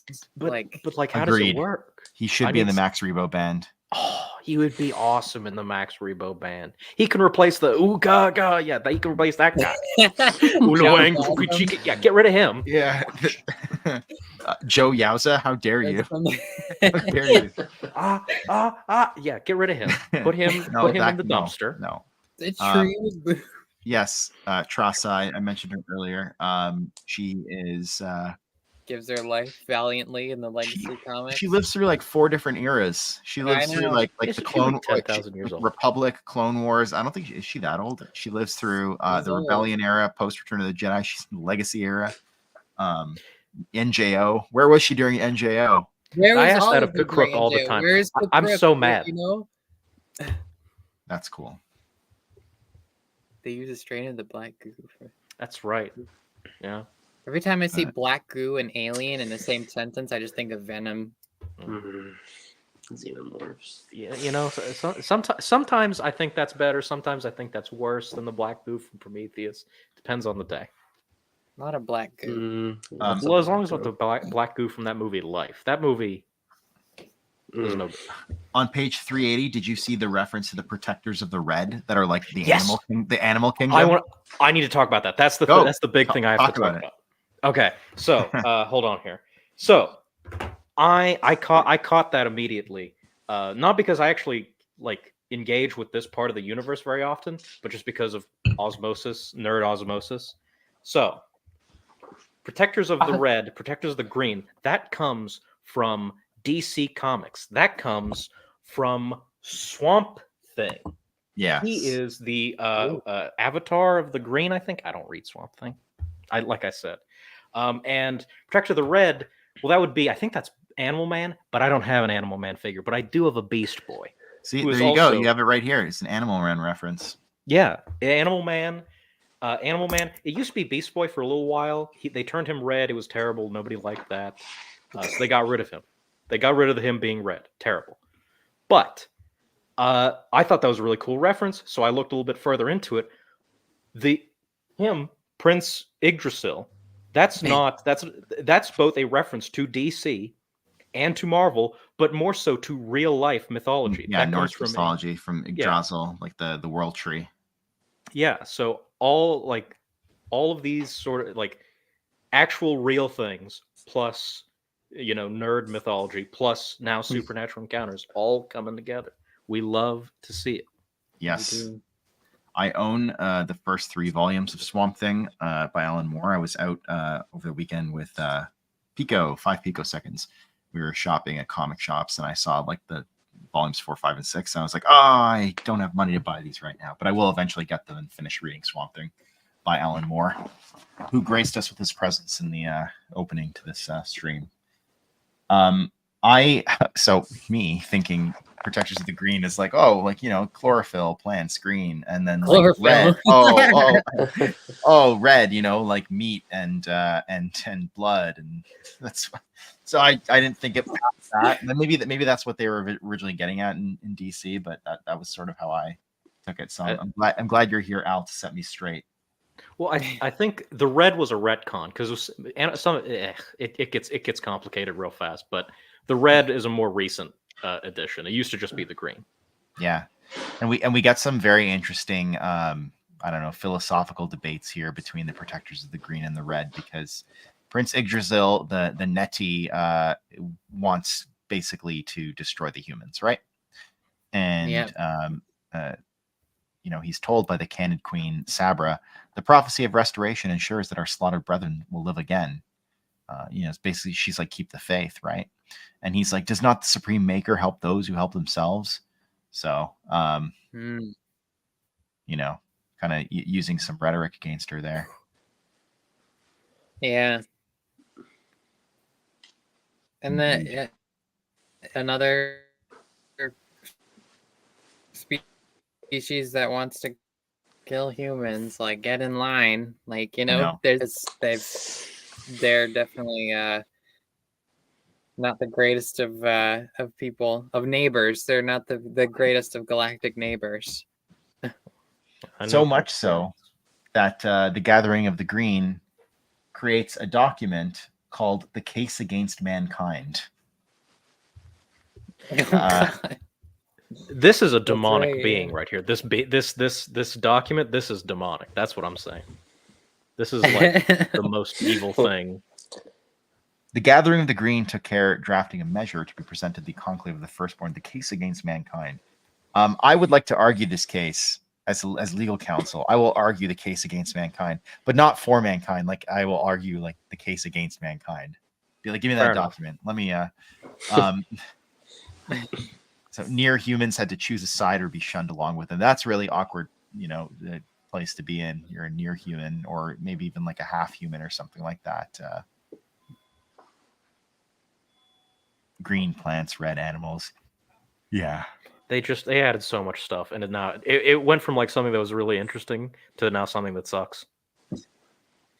The case against mankind. Don't you just hate humans? We're all like, no. Oh, tough crowd. What's the deal with humans? Ain't that right? They mentioned like a few of the grievances they have against them is like the genocidal actions against the Tong, that we talked a lot about in previous streams, Yes, and then the the destruction Alishan. of Alishan and everything. Yeah. But that was, those are not like humans as a whole. That's like just certain populations of them, especially like Alishan, because it was just like really. Wait, who's Ted Kazan? Is that the Unabomber? That is the Unabomber. Oh God. Maybe.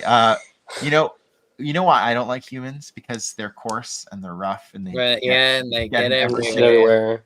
Ugh, those damn humans. Humans. On the next page, though, after the case against mankind, there's a reference to Emon Lith, the Guardian of Forever. I had wondered if this was a reference to something in particular. I'm going to throw it up on screen so you see what I'm talking about.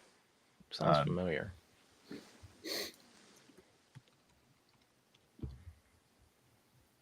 No, when I Google Emon Lith, nothing comes up.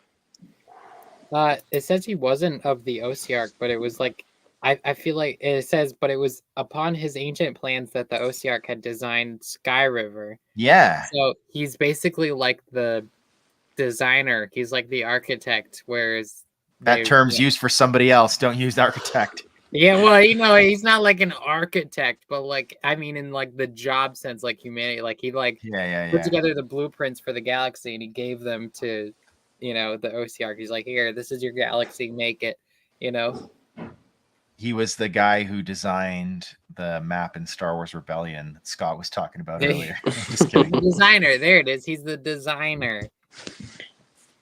I almost wonder if this is like an anagram or reference to something, Monlith. But I love the name, like super kind of like Egyptian vibes. And also like the Guardian. Maybe I'll type in Guardian of Forever and see where that gets me. It almost like, right. Okay. I thought so. Guardian Forever is a Star Trek reference, right? City on the Edge of Forever is like I think where I first saw it, but I also remember seeing an episode of Star Trek Discovery. Sorry, I know Discovery, but he actually like appears in that episode as well. So I'm wondering if it's like maybe the same person. I don't know, or maybe it's just a reference. Yeah, but it doesn't quite sound the same exactly. So I don't know. I feel like that's probably what it is. It's got to be. But yeah, we'll never know. I just love how he was the one who apparently created or like designed the Sky River, and they just took his blueprint. Yeah.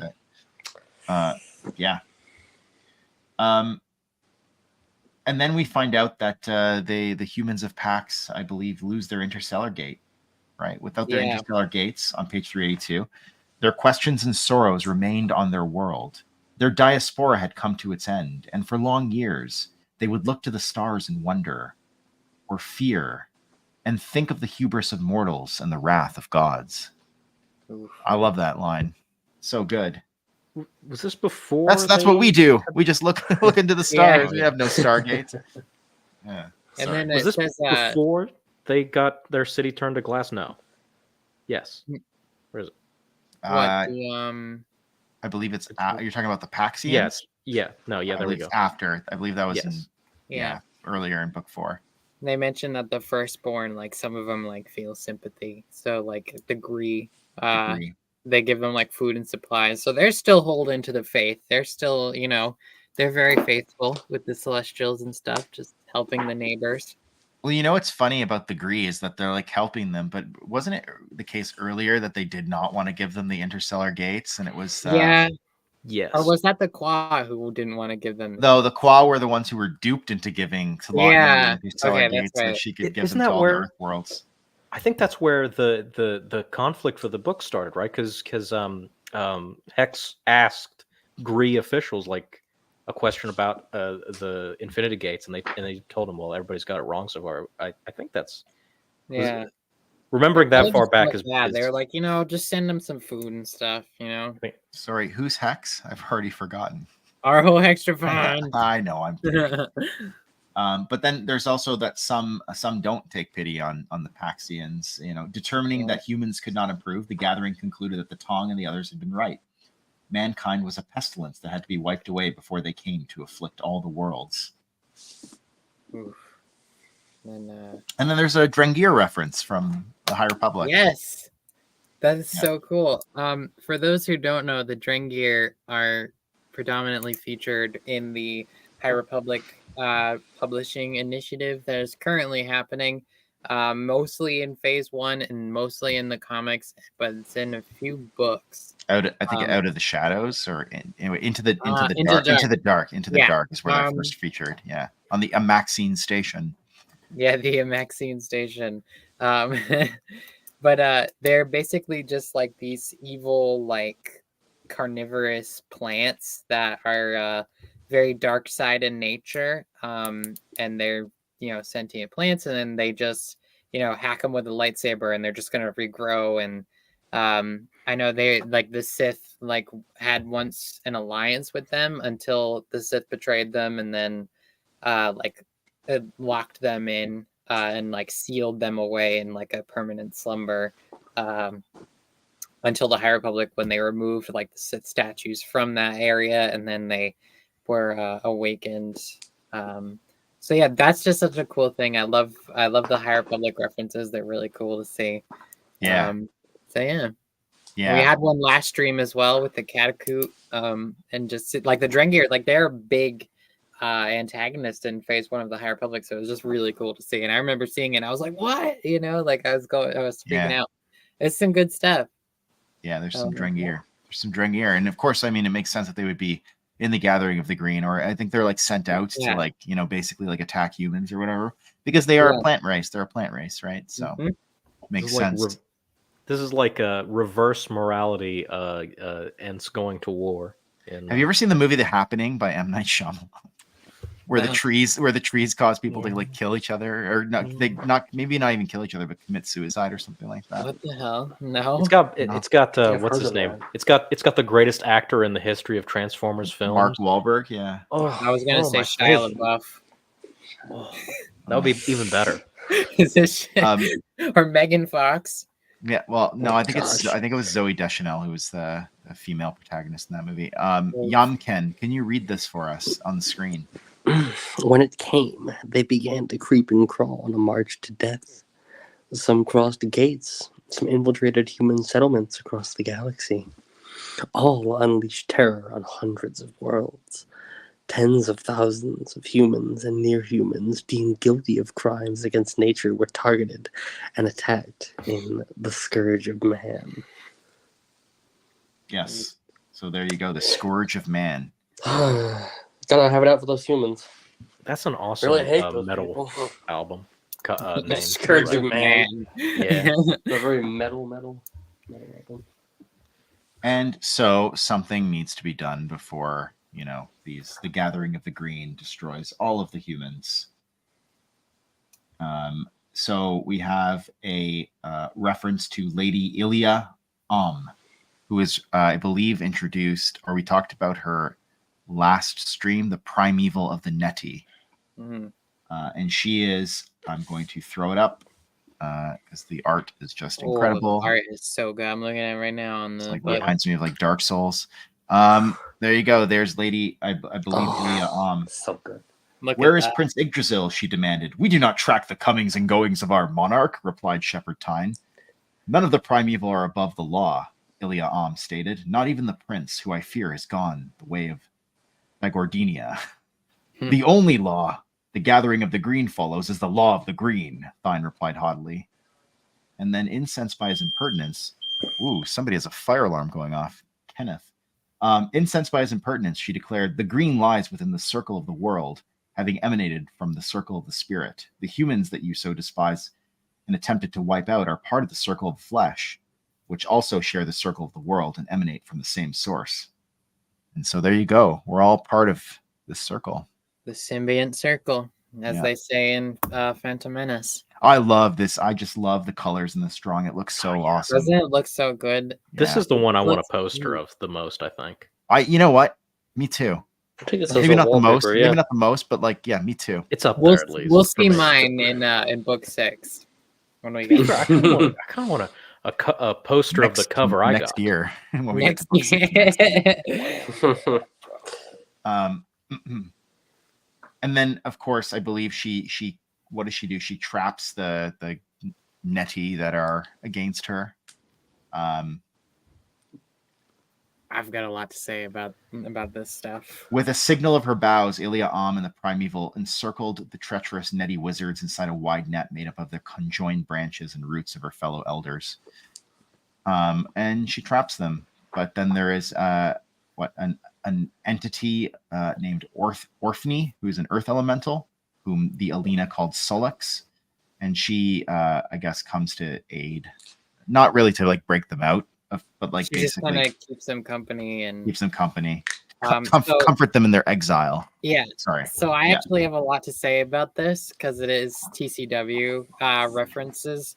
So the Dark Nettie become known as the Kindlo, and if you know, in season 4 of Clone Wars, there's an episode called Mercy Mission, where C-3PO and R2-D2 like go to the planet Aline with the Wolf Pack, the 104th, and then they're like experiencing these ground tremors, and then R2 and 3PO go and you know get into mischief, and they fall into this underground like tunnel system, these caverns, and they encounter the Kindlo, which are these Dark Nettie, which you can actually look up a picture if you want and find them. They're like these kind of weird looking tree things. And Orphne is in the actual TCW episode. She's like this kind of weird looking like frog fairy type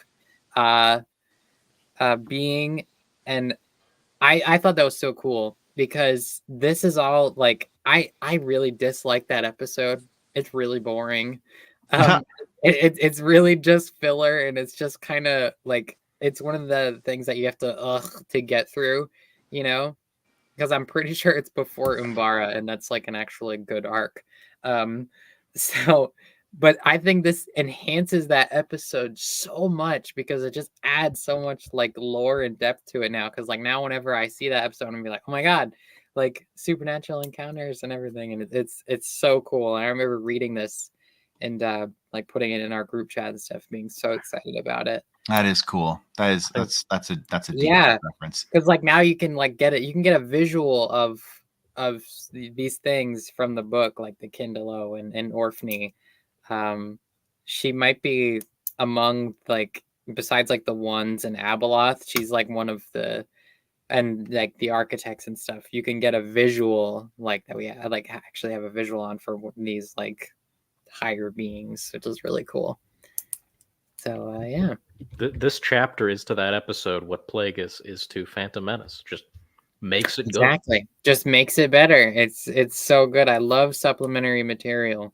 I mean, I don't care what people say. They're like, oh, you shouldn't have something else to make it better or whatever. I don't good. care. It's bad now. It's bad, and then it is good once I add. Exactly. yeah, Plague. but wait, I don't understand that mentality because like, what is the point of the expanded universe for people who want to know more about? Exactly. You know, They're like, you everything. shouldn't have to have supplementary material for something to be good. And I'm like, When people say we didn't need this, we didn't need any of this. We didn't need exactly. Star Wars. It's like, I know, like it just. I agree with that idea when you're talking exclusively about the film itself as a film and that's it. But Yeah. like, I want to know the context around this stuff because the film won't give it to me. This book gives it to me. I like that. Give me that. It's Give me for more. those who want to know more. You know, Exactly. I get into this argument with someone all the time, and they're just like, "Oh, but did we really need to know that?" And I'm like, "Maybe you didn't, but I certainly wanted to know." Like, This is when I think one of the very first things in the EU that I read was the original essential guide to characters, and I would read about these characters, a lot of them from like Mos Eisley and Jabba's Palace, admittedly, but even like some of the other characters. I would be like, they'd have like the most weird and fantastical stories, and I was like, I just got to go read the source material. So I would pick up those books, and but like that's the whole reason why I got into the EU in such a big bad ways, because I wanted to learn more about all these different things that I saw on screen and just live in that universe. Yeah. Yeah. Oh, Granny. Oh. What's up? Granny Toes. Granny. Oh, my I need friend. my glove shit. Exactly. I agree. Yeah, it's not bad that EU material can expand on what a film Mhm. does. I don't think so Exactly. either. Hello, my friend. Good to see you. Always a pleasure. However, when you need a book or something to make sense of an actual thing, like that's the thing, like that happened with the Rise of Skywalker. Like that movie is absolutely like dog water, but like they introduced the novel to try and make sense of it, and it just didn't work, and it just introduced more questions than it did answers, and it just didn't make any more sense of the plot than the movie did. So it didn't do any of it justice. Yeah, I think that's a fair criticism. But if you're a film purist, be like, bro, why do you even care? You're a film purist. Why do you care? Why are you asking me these questions? Go back to Reddit. I will see you there. No, thank you. I was on Reddit for 2 years and I had to stop, and I never went back. It's an addiction. Reddit is a place, for sure. Yeah, it is a place. It's the charnel worlds of the internet. It's a place. It is a charnel world. So I throw this up here, but I don't even know really what it's apropos of anything. I just really liked this part where this guy Muan Thul creates or he transforms Lord Onder into the dreadful entity, and Lord Nil Raptor becomes the hateful entity. Ooh. And on Bel Savis, he spawned his own abomination called Githul, and it was forged from the genetic material of Rakatan, Rathtar, Vodronite, Grismalt, and others. That was just like, that's cool. He just makes this weird creature out of Muan different Thul. things. Yeah, and he's just like transforming other people into like his servants and stuff like that. So maybe this will circle back, and this will be something I don't know, like later on it'll be something more relevant. But I enjoyed it. I don't know what the relevance is just yet, but yeah. I don't know if anybody's seen like old like in Scooby-Doo, where they're at the top of a hilly, a snowy mountain, and somebody falls and they turn into a big ball. That's basically what he did. Is he put a bunch of ricotas at the bottom and rolled a Rathtar down the hill and just collected them over time. Just formed it into one thing. Ew. And that's how we created. That's how I met your Mungal Mungal. How I met your Mungal. How I met your. I met your now.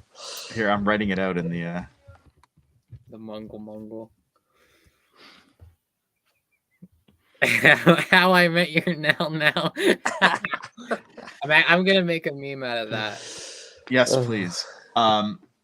Then we get just a metric ton of Yavin 4 lore in the subsequent pages. Page 386, it starts with the Javan of Yavin 4, and Yavin is spelled Yahven 4. Typha Jim has it in for these dudes and wants to just kill them. So he sends, who does he send? He sends the Xanabar. Do you guys remember the Xanabar? I love the Xanabar. From Crimson Empire. They're the creepiest dudes ever. Creepy as hell. Here, I'm gonna throw it up. When I saw that reference, I was like, "Oh yeah, I remember these guys." I didn't catch it at first. It took me a little while. I was like, "Oh, those guys." Yeah, the Xanabars. Oh my god, oh, they're gross. Don't like them. They're like weird moon-looking boys, kind of. Nasty. Almost. Exactly, and it's just crazy how much lore there is to this like one location. It's like the Tatooine of jungles. The what's it called? The illustrated guide to the Star Wars universe is one of the best things in the whole EU. Hands down, I love it. I love every page of it. It's amazing. Yeah, and I totally agree with this comment. It's just like, oh, look, that temple. I know what happened in that temple, or you know what I mean? I know.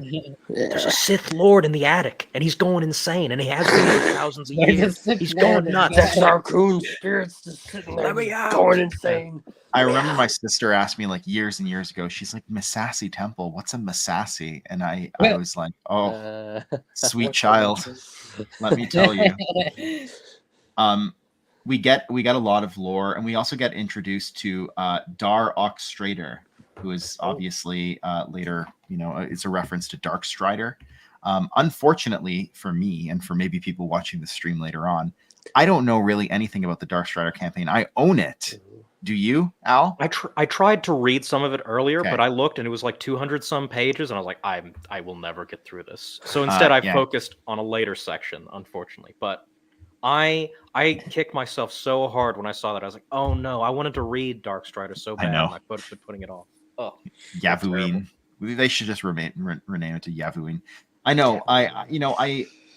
Dark Strider is one of Gorog's not immediate offspring, but like grandchild. Yes. Yeah. But we have here the Cathal, who we had referred to earlier as the Curel, right? They become the Cathal, and Typhagem basically tries to use them after sending the Xanabur against the Javin of Yavin 4. It's like reptiles that live there, sentient reptiles, or sapient reptiles, I should say. Then he sends a monstrous, enigmatic, ethereous nebulae called Zax un Ukluth. I'm gonna just throw that up there. Hey, Alex is in the chat. Hey, hi, Alex. Hey, Alex, what's up? Read it back in my chronology. You read the Dark Strider campaign, so what can you tell us about it? Tell us your secrets. Jump on here. I gave you the link. You have the link. You have the power. So Zax and Ukluth is sent,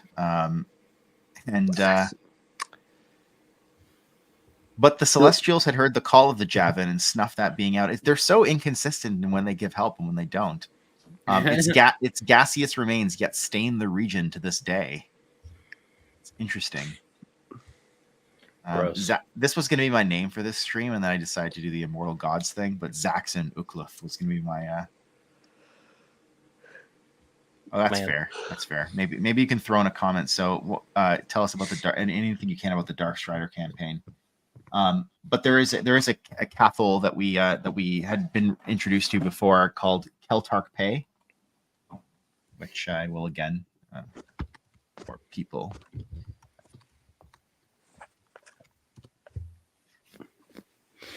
Keltark Pay.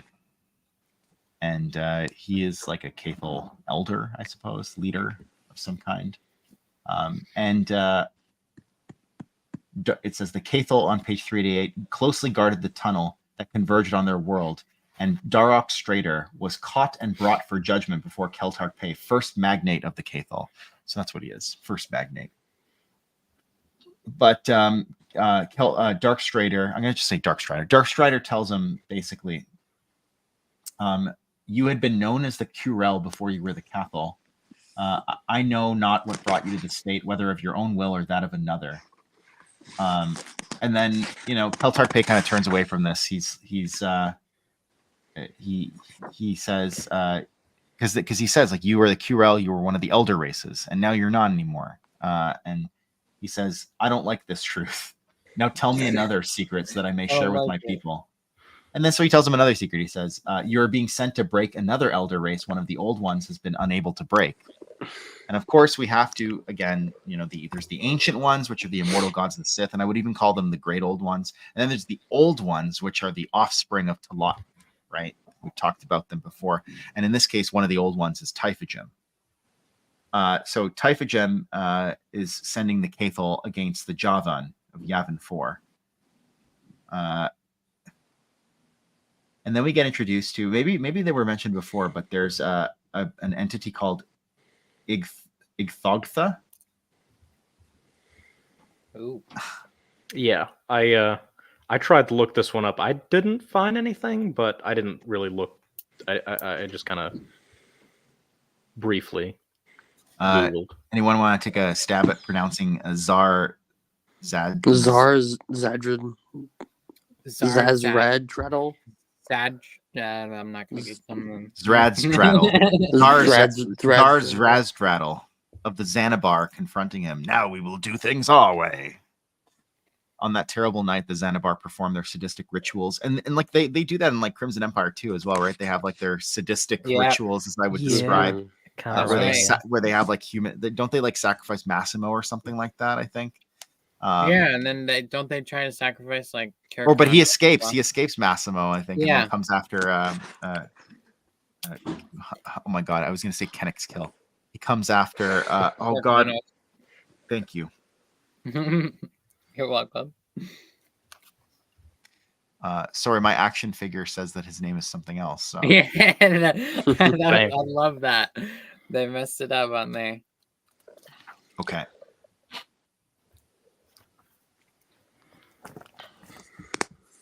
Yeah, Denning is a big RPG guy, also co-creator of Dark Sun.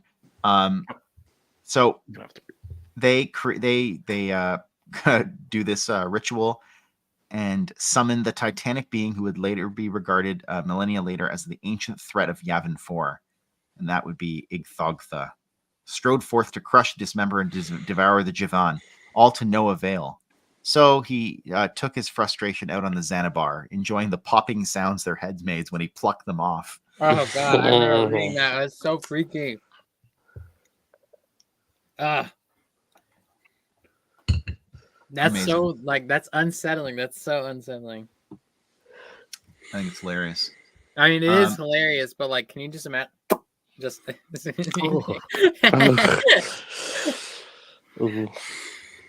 poor Xanabar. I mean, you know, they are pretty demonic looking, and they're being poor Xanabar because they're pretty weird. They're pretty strange and pretty demonic. So they did do a lot of sewing in this instance, and now they're a little bit hesitant on the reaping, and I don't know how I feel about that. Do the Xanabar deserve it? That's the thing. Yes. They literally brought this here. I mean, to be fair, you know. Here we have some more comments from Alex. The Krem Bombasa and Horzo Dar, the alien Aing-T, were used to plot point in the later half of the novel, Hand of Thrawn duology. Okay. I do remember that. I do remember that now. They were mentioned in Darkstrider. Very cool. So then we have, we're introduced to Corsolanus Lestarmond, High Regent of the Javan. And he basically befriends the Keltark Pay, the Cathal for first magnate, and he says, and he tells them again. He's like, "You used to be an elder race. You're the Curel." And again, Keltark Pay says, "It's hard to know this truth. We cannot return to what we were. Not now, perhaps not ever. We are tainted, broken not merely by what was done to us, but by the atrocities we committed in our attempt to do what the Celestials had not permitted. We can no longer be Curel." And then Corsolanus acknowledges this. He says, "Perhaps not, but you can be a better version of the Cathal." I was like, "That's awesome." They have a great interaction a little bit earlier. I think it's on 389, should be, where Kel is saying, you know, you've got to. Let me see if I can find the exact. While you do that, I'm just going to throw this up because basically the Cathal thought that they were the offspring of Typhagem, right? But they were one of the firstborns.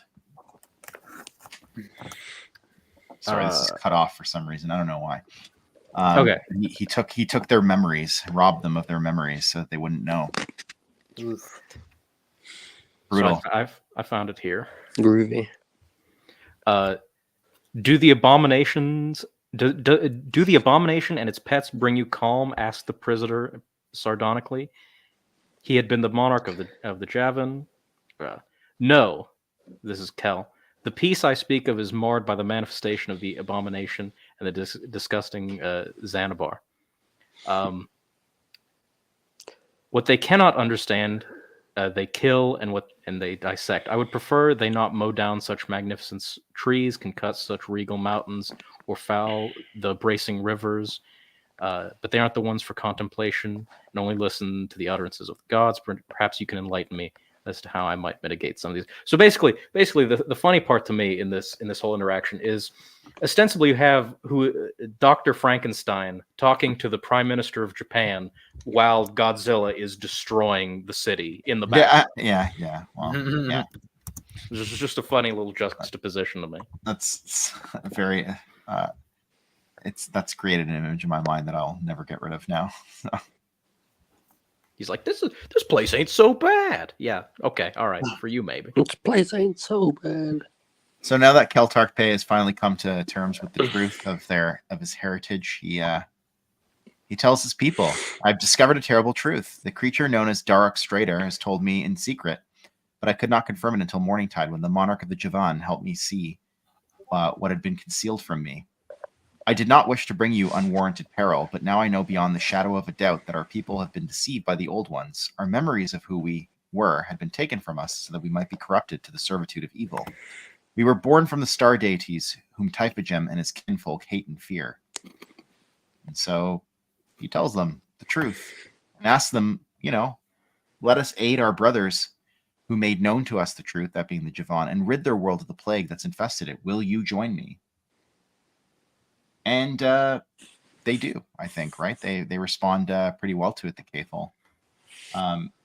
We should all be so lucky to have a hero or a leader like Keltarkpe who's willing to tell the truth regardless of the consequences.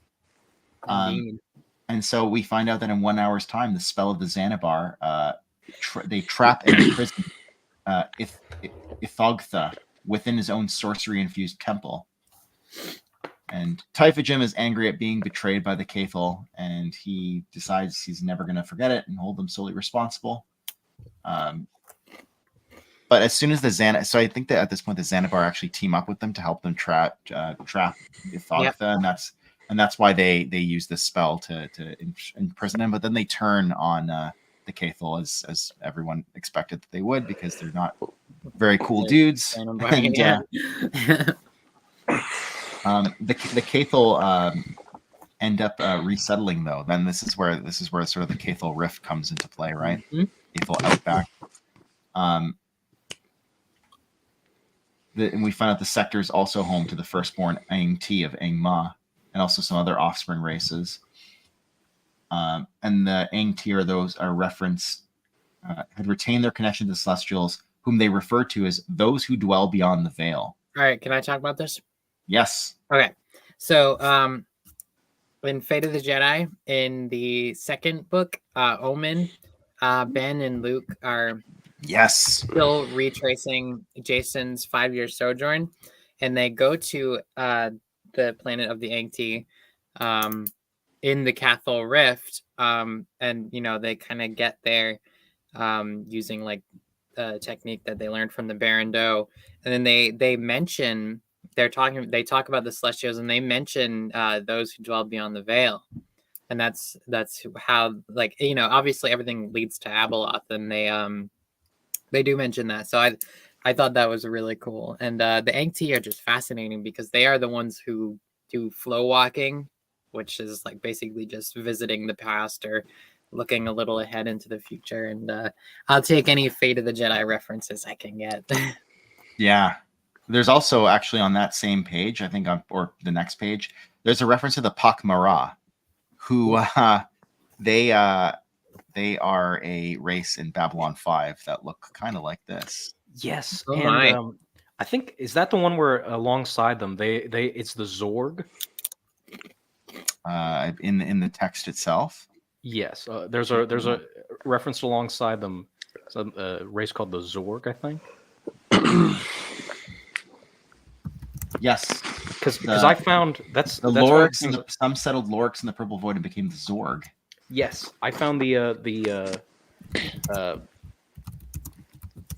words. Please come to me. Never mind. I found the beginning of that reference. It's called Strange Adventures in Infinite Space. It's a video game from 2002. Wow. And it's, from what I can tell, not a well-known video game. It might be. I've never heard of it. Roguelike. That is awesome. Roguelike is a type of video game where you basically, as I understand it, having played Hades, which is a popular roguelike game, you run the same kind of area over and over again, but you eventually like getting better at it or upgrading your items and your abilities so that you can keep doing better and better and see how far you can get. I think that's a roguelike.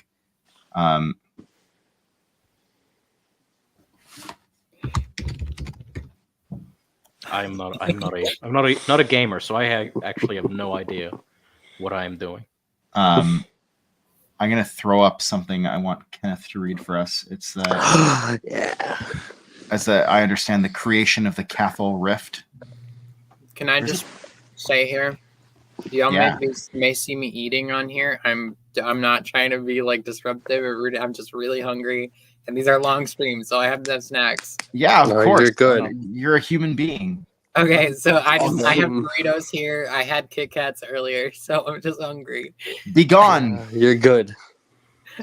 Be gone. You're gold. So just tell me. Banned I didn't forever. even notice I was Banned. so just let me know if, like, you know, if it gets too noisy. You're good. Oh, it's fine. I haven't been paying attention to it, so you're good. All right. Knowing that this was an exceptional case and that others would arrive who would prove less amenable to peace, the Ang-T bent space in and around what was known as the Quirolaic helicoid, later delineated to the Cathal Rift.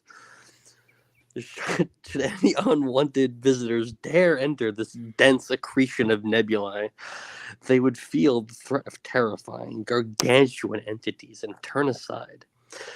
It wouldn't work on the old ones, of course, but it would keep their client races far from the region. Yeah. You know the name's real bad when the Star Wars characters themselves have to change it to something. Yeah. Yeah. We're told in a footnote it later becomes known as the Indrexu Spiral, I believe. I do remember in Fate of the Jedi when they were going to the Ang-T's planet, they were getting like hit by lightning, and it was just like they like clouded their force senses and things. And like as I mentioned earlier, like Luke had to use a technique he used from the Baron Doe to kind of get through, and then they only got through when the Ang-T found them and allowed them, you know, passage to their planet. So yeah, I wasn't what they mean. I wasn't a huge fan of the Baron Doe sages, but I really did like the Ang-T visit that they did, and I thought that would have been a very interesting series if it had continued that way. Like they had to keep digging deeper and deeper into this mystery. Yeah, and, like, finding artifacts and stuff like that. It was very like kind of like almost like video gamey in a sense, but I liked it a lot. Yeah. And it was really cool, and I love all the different places they visit. Yeah, it just seems like that kind of falls by the wayside once like Vistara teams up with them and they run into the Lost Tribe of the Sith. Yeah, which is fine. You visit the Baron Doe, the Ang-T, and then you see the Mind Walkers of the Maw. Yeah. And then you go and visit the Dathomiri, like the Night Sisters and the various clans and stuff, which is also like, that's also part of Jason's journey as well, because he uses like a Night Sister blood trail on Jaina and Legacy of the Force. I know Alex is Magneto Alex, who should be joining us, is a very big proponent of this idea that Jason encounters something or learns something or a series of somethings on his 5-year sojourn that could be used to explain why he turns dark, and that something would be something that we read about or will read about in Supernatural Encounters. Ooh. I am completely on board with Alex there. Me and him are like the biggest defenders of Legacy of the Force and Fate of the Jedi and Jason's fall and everything. So yeah, solidarity, Alex.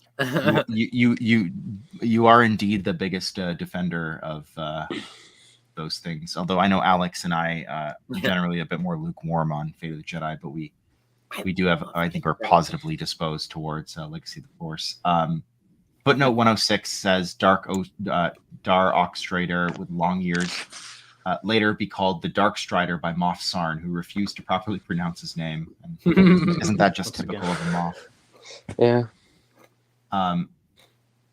And of course, he says he agrees to help Keltark Pay. He says, will you serve as the protector of the life well? And I believe that's like the area that they live in. He says, it's no small favor that you ask.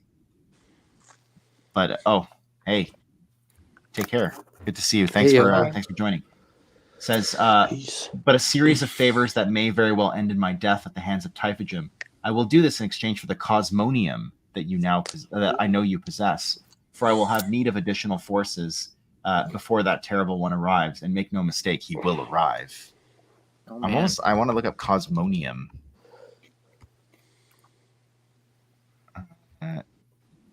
Everyone Nothing. there's Yeah. such fear of Typhagim, but then there's just like greater things above him. It's crazy.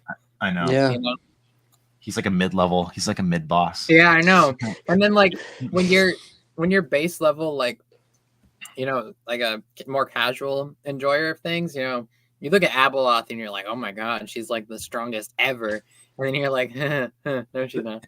It all comes back to the black goo. Tawny. The base Black level is goo. like, ooh, Palpatine's like the scariest thing ever, and then you have the No, guys like the ones like the Abeloth. Mortis gods, right, Like, the ones. you're like, oh, the father.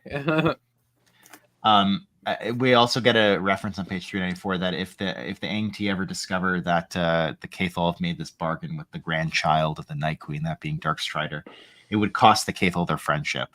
So let's hope for them that he never does discover that. Yeah. Is it the black goo? Okay. Yeah. Well, That's right. there you go. I forgot about that. It's the symbiote. I should have remembered Um, that.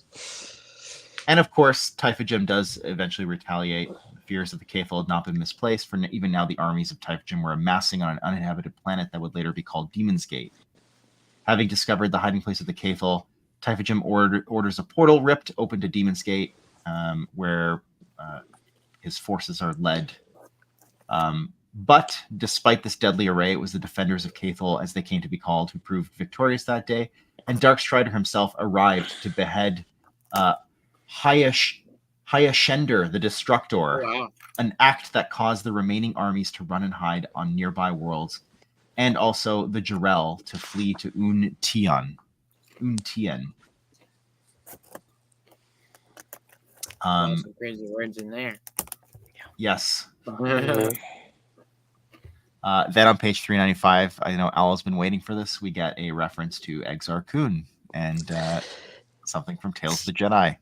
This is something that has been with me literally since I started like getting into the EU properly, because my entry into the EU was from Matt's Expanded Universe. So I started watching that, and he did the episode on Tales of the Jedi, and he specifically mentions that little scene in Tales of the Jedi that I put in the chat if we want to throw it up here. Yep. Can someone else? Aren't you able to share screen? Can I? Yeah. I might be able to. If I move off of this page, then I will lose all my notes, and I don't want to. Fair enough. What doesn't even matter. We don't. It's It not matters. It's not I'll do it if you can't. no, it's all right. I got it. Yeah.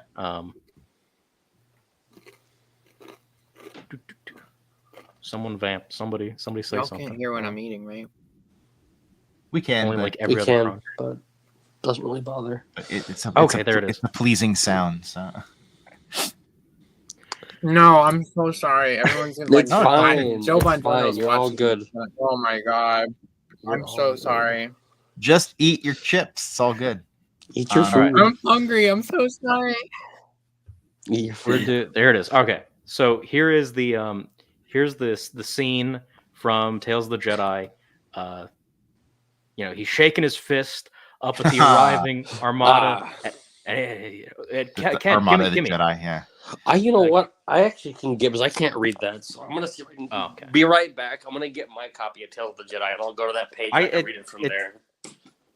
If that's okay with you, I can do that. It's fine by me. All right, cool. Be just a second. Sure. But yeah. to kind of set. I'll set up the context for this. Exar Kun his back is against the wall at this point. Ulick literally had the Force stripped from him in the previous issue and killed his brother. Not in that order, reverse order. Still bad time. Exar is having an equally bad time as he is about to get bombarded from space. Yes. The entire all of the Jedi who survived his assassination attempt, which is pretty much all of them, because he only assassinated like 50 members. I don't even remember. It was a very small number. They're all coming to get revenge, and it's not even a last stand, it's a last resort. Take us away, Ken. All right. Yavin 4. Exarchun watches from the top of the great temple his Masasi had built for him. Ulik, you've betrayed me, but even I can't fight the combined might of all the Jedi. However, the Sith knowledge I have acquired, I can fight in other ways. I can survive. You go to the isolation chambers beneath the temple, in the pits beneath the temple. If my plan fails, you will be a last surprise for them. But perhaps I won't fail. The Sith secrets will open doorways I don't necessarily understand, but I can use their power anyways. So there you go. Excellent. Exactly. Um, My boy. We're told So that that's this my Guardian is called Calgrath. Calgrath the Guardian, right? Yes. This big, beefy Masasi. But he's not actually a Masasi. He just took the form of one, if I'm correct. Well, that's the thing. So the reason this is important to me is this was Matt brought this up in his Expanded Universe episode. This is actually a reference to a much older story, I believe from 1982, called The Night Beast. The Night Beast, that's correct. Basically, in The Night Beast, I just reread this today, so it should be at least decently fresh in my memory. But The it's my classic, memory. it's in like the Archie Goodwin strips, newspaper strips. I think it's issue number 8 of Classic Star Wars, if anybody... Beginning on page 16 of Classic Star Wars 8 and completing in Classic Star Wars 9. Yeah. There you go. Basically, the rebels are still hanging out on Yavin 4 because the Empire has not turned it to dust yet. And will never will. But they're still hanging out on Yavin 4. There's a ship that crashes, and it takes out one of the temples, and it awakes Calgrath. It awakes a beast, and the beast looks something like this. If I can share my screen once again. So keep in mind what you saw of Calgrath last time. This is how he looked originally. And I'm just saying, this came first. This already existed. The Classic Star Wars already came out at this point. Wait, is Calgrath the same as a Thogtha? No, that's like a completely different thing. Okay. The Thogtha was like a big, like, tentacle thing that was really weird looking. So the Javin of Yavin 4 make the decision to leave the planet. Their planet needed time to heal, for it had been contaminated by the evils that had come upon it. And Corsellinus feared another force would soon arrive to again attempt to enslave them. To ensure that none might set free the imprisoned ancient entity within the Xanabar ruins by accident or ill intent, that's a Thogtha. Yeah. A guardian was crafted, trained, and put into stasis. Okay, there's Calgrath. And that's this. Oh man, thanks for joining. Good to see you as always. See you, Granny. Yes. See you around. Peace. But this is what he originally looked like in the old comics. That apparently Kevin J. Anderson was a big fan of those old comics. Included the reference in Dark Lords of the Sith, or it would be the Sith War, and it doesn't quite line up. Obviously, he looks different. But another thing in those stories is his mission is a little bit different. They talk about the Masasi as a separate thing from the original inhabitants of Yavin 4. It seems, and the way they talk about the previous inhabitants leaving, it sounds like it's for a different reason. It doesn't quite mesh. But then when I read this, I literally this is my note. Joe is the Gordon Ramsay of Star Wars because he is cooking. This sort of broken reference, it doesn't quite fit, it doesn't quite work. It's okay, it gets the job done, and he smoothed it over. He made it perfect. Now he does it. He's a genius. It was a previously existing monster that Exarchun just disguised as a Masasi so they wouldn't try to kill him or whatever, and he turned them again, and he used it as a tool, which that's Exarchun's like number one thing is using people and things. Exarchun cast a transformation spell over Calgrath's appearance so that he resembled the fiercest of Masasi, as that people would tolerate no other amongst them, right? So and then we get some like Calgrath lore. It's just like downloaded into us. Like Kuhn's enchantment eventually wore off, leaving Calgrath to be physically and mentally restored to his former self. Many seasons would pass, et cetera, et cetera. There is a very interesting reference here. It says that when a 16-member team of allied Republican Sith forces arrived on Yavin 4, each with their own agenda and armed with an ancient tome, Sith talismans, and several healers, Calgrath permitted them to enter the ruins to summon and destroy Ithogtha, now but a being of energy. Several had tried and failed before, but this time Calgrath watched us. Together they strove and vanquished the ancient threat. The ones, I believe that's the Celestials, took the vestige of Ithogtha's foul spirit and imprisoned him in the abyss of Ye, the gas giant later called Yavin Prime. I feel like is that like a SWOTOR reference? Like Ithogtha, like it's like a 16-member team. Is this like some kind of Flashpoint? That sounds like a SWOTOR thing, but I am not entirely sure. They later mentioned in the footnote they mention characters from Knights of the Old Republic, the game. Also, Ithogtha is the second son of Cthulhu and resembles a gigantic humanoid frog. Whoa! Yeah. Oh, no way. The ones take this vestige of Ithogtha's spirit and put it in the giant gas giant of Yavin. Yeah. That's crazy. So when Jason's in there with Lando and everybody else mining for Karuska gems, just know what's in there. You know, they're hanging out with this guy. I know that's what it is. Yeah, like, I wonder if guys. hopefully someone will be able to tell me what that SWOTOR reference is, because I've played through most of SWOTOR, including the expansions. Maybe not like the very newest couple patches, but I haven't really done a ton of the multiplayer stuff. So that might be. I know there's like bigger, larger adventures. They're not flashpoints. They're called something else, and I forget what they're called. And they give Calgrath another little happy ending because the Javins got to go down the unseen path or whatever. And later, the last thing it says is a path was opened for Calgrath to the unseen realm.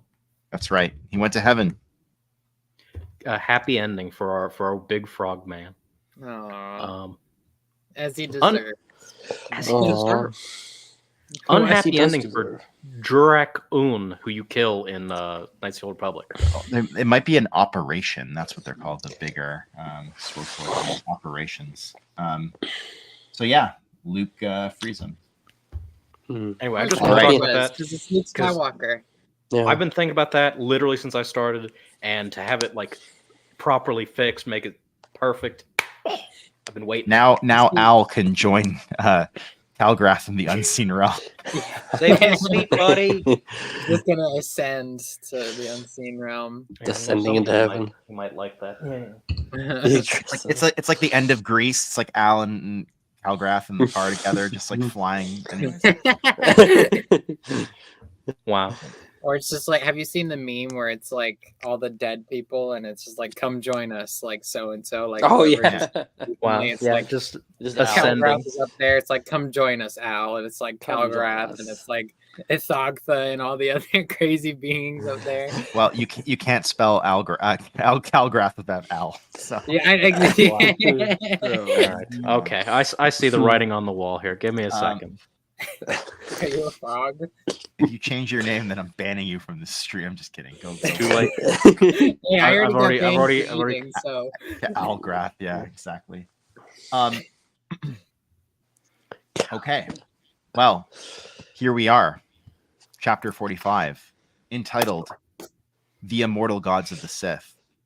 This will now likely we go get on for into another it. hour. So, Let's go. Let's go. Buckle in, everybody. Buckle up. buckle in, We because are this is my favorite part of book 4. same here. Oh, We Well, are- maybe not book 4, but definitely book 4 part 3 is my favorite part.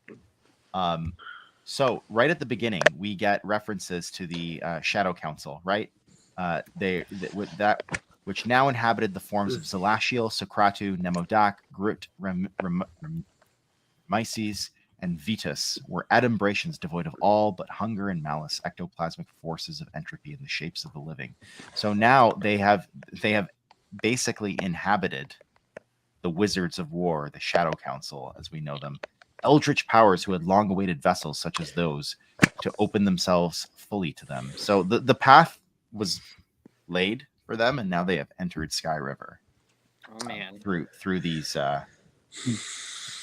It says, to those who dwelt in Saminaru, that's the other name for Sky River, they would be known as the Ancient Ones, immortal gods of the Sith and the Outer Gods, and for long eons their noisome shadow would fall upon the expanse. Freaky. And then we get their names. So there's 9, I believe 9 including the Father of Shadows. Maybe not. Maybe Aeon is not the Father of Shadows. I don't know. I'm pretty sure he is, actually. Okay. So there's 9, but we get introduced to 6. Although we already know a couple. We know like Windigon we talked about earlier, and Yamka. Yep, and Yamka. And then there's Aeon. And then, of course, we got Celestial Cast-Off. The Earth worlds have been claimed by us, and we have come to prepare the Great Sea for our dominion. As it was your war that cracked open the rift, there is yet a seat at the table. Leave your aberrant siblings and join us in our great enterprise. Hey, Ken, can you read this line over here, the middle one that I highlighted? Give us some gusto. If the galaxy will not bow, then it will burn. And then so we learn the 6 names that, Sithlan, Eosphoros, who we've met before, Astor, Lothan. We've met a lot of these before, but now we're sort of seeing them in sort of all together. So Sithlan, Eosphoros, Astor, Lothan, Zahar, Keiko. And then we have the other 3, Fallen Aeon, whose spirit leads you. So I think he was the Father of Shadows, and then or is. And then Yamka, who is amongst you, and even Windigon, who watches and waits. Gods of nothing. Nevermore will you enter our realm. To read the Telotny stuff, I can. Oh yeah, we'll get to the Telotny stuff. Okay. Because y'all know she's my favorite architects. No. Oh, look who we have. Hello. Good to see you, Jade Light. Hey. Good to see you. Actually, on his channel, just recently finished reviewing Vision of the Future Part 2, because I believe in nice second or third favorite book. International editions, they split Vision of the Future into 2 separate parts. Actually, 2 different books. Yeah, which makes sense because it's a big it's a big book. But yeah, definitely check out Jade Light's channel. He does even longer streams than these when he reviews books, and they're super thorough. And actually, this book club, Jade Light, you don't even know it, but you're the one who inspired me to do this, along with Brennan, because I love the way that you do your book reviews, and I wanted to emulate that. So thank you, my friend. Yeah. Yes, and yes, you are reading the Telotny. And if I skip past it, then you can just bring me right back and read it. But we get on page 398. You did skip past it, though. Okay, then go. I just wanted to correct something. I said I think the Cathol Rift was called the Andrexu Spiral. That's actually something else that appears on 397. Okay. Anyways, let's do it. Where is it? No. Okay, that's they ask Telotny to join them. Oh, yeah, I see. Okay. Yeah. Telotny, I'm gonna throw it back up because people can see it. Here we go. Share screen. Boom. Okay. Well, hold on, it's loading. All right. But Telotny only scoffed. Shall a queen sit amongst the vile, feculent, and fallen? As to your impotent dreams of the earth worlds, the humans are spread throughout the vastness of space. You know but few true earth worlds, and cannot discern the rest from your mere colonies, for which reason you've tried in vain to assail them all. Go back to your Kern lands. I have no time for your dissolute phantasms. Love it. And then, why don't you read us the next part? Telotny turned a shade of Cinnabar. Oh, yeah. All right. Telotny turned a shade of Cinnabar. I banish you from my presence, foul exhalations. Sithlan, Eosphoros, Astor, Lothan, Zahar, Kako, fallen Aeon, whose spirit leads you. Yamka, who is amongst you, even Windigon, who watches and waits. Gods of nothing, nevermore will you enter our realm. You are cut off from your pits of excrement and hateful legions. Yeah, so Telotny tries to deal with them. Yeah. Telotny she throws an elder god. She throws them out. Elder god. Thank you.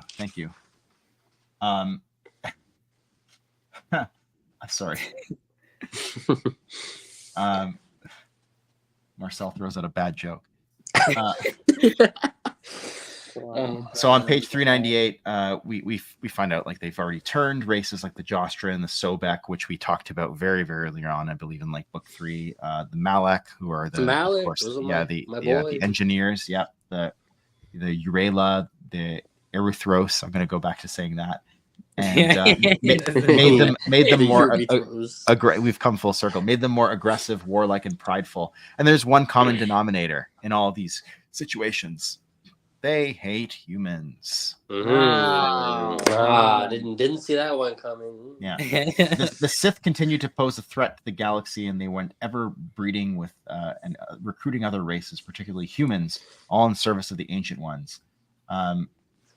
Although we find out that the humans, their nostalgic tendency to name their colonies after their original homeworld may have helped them.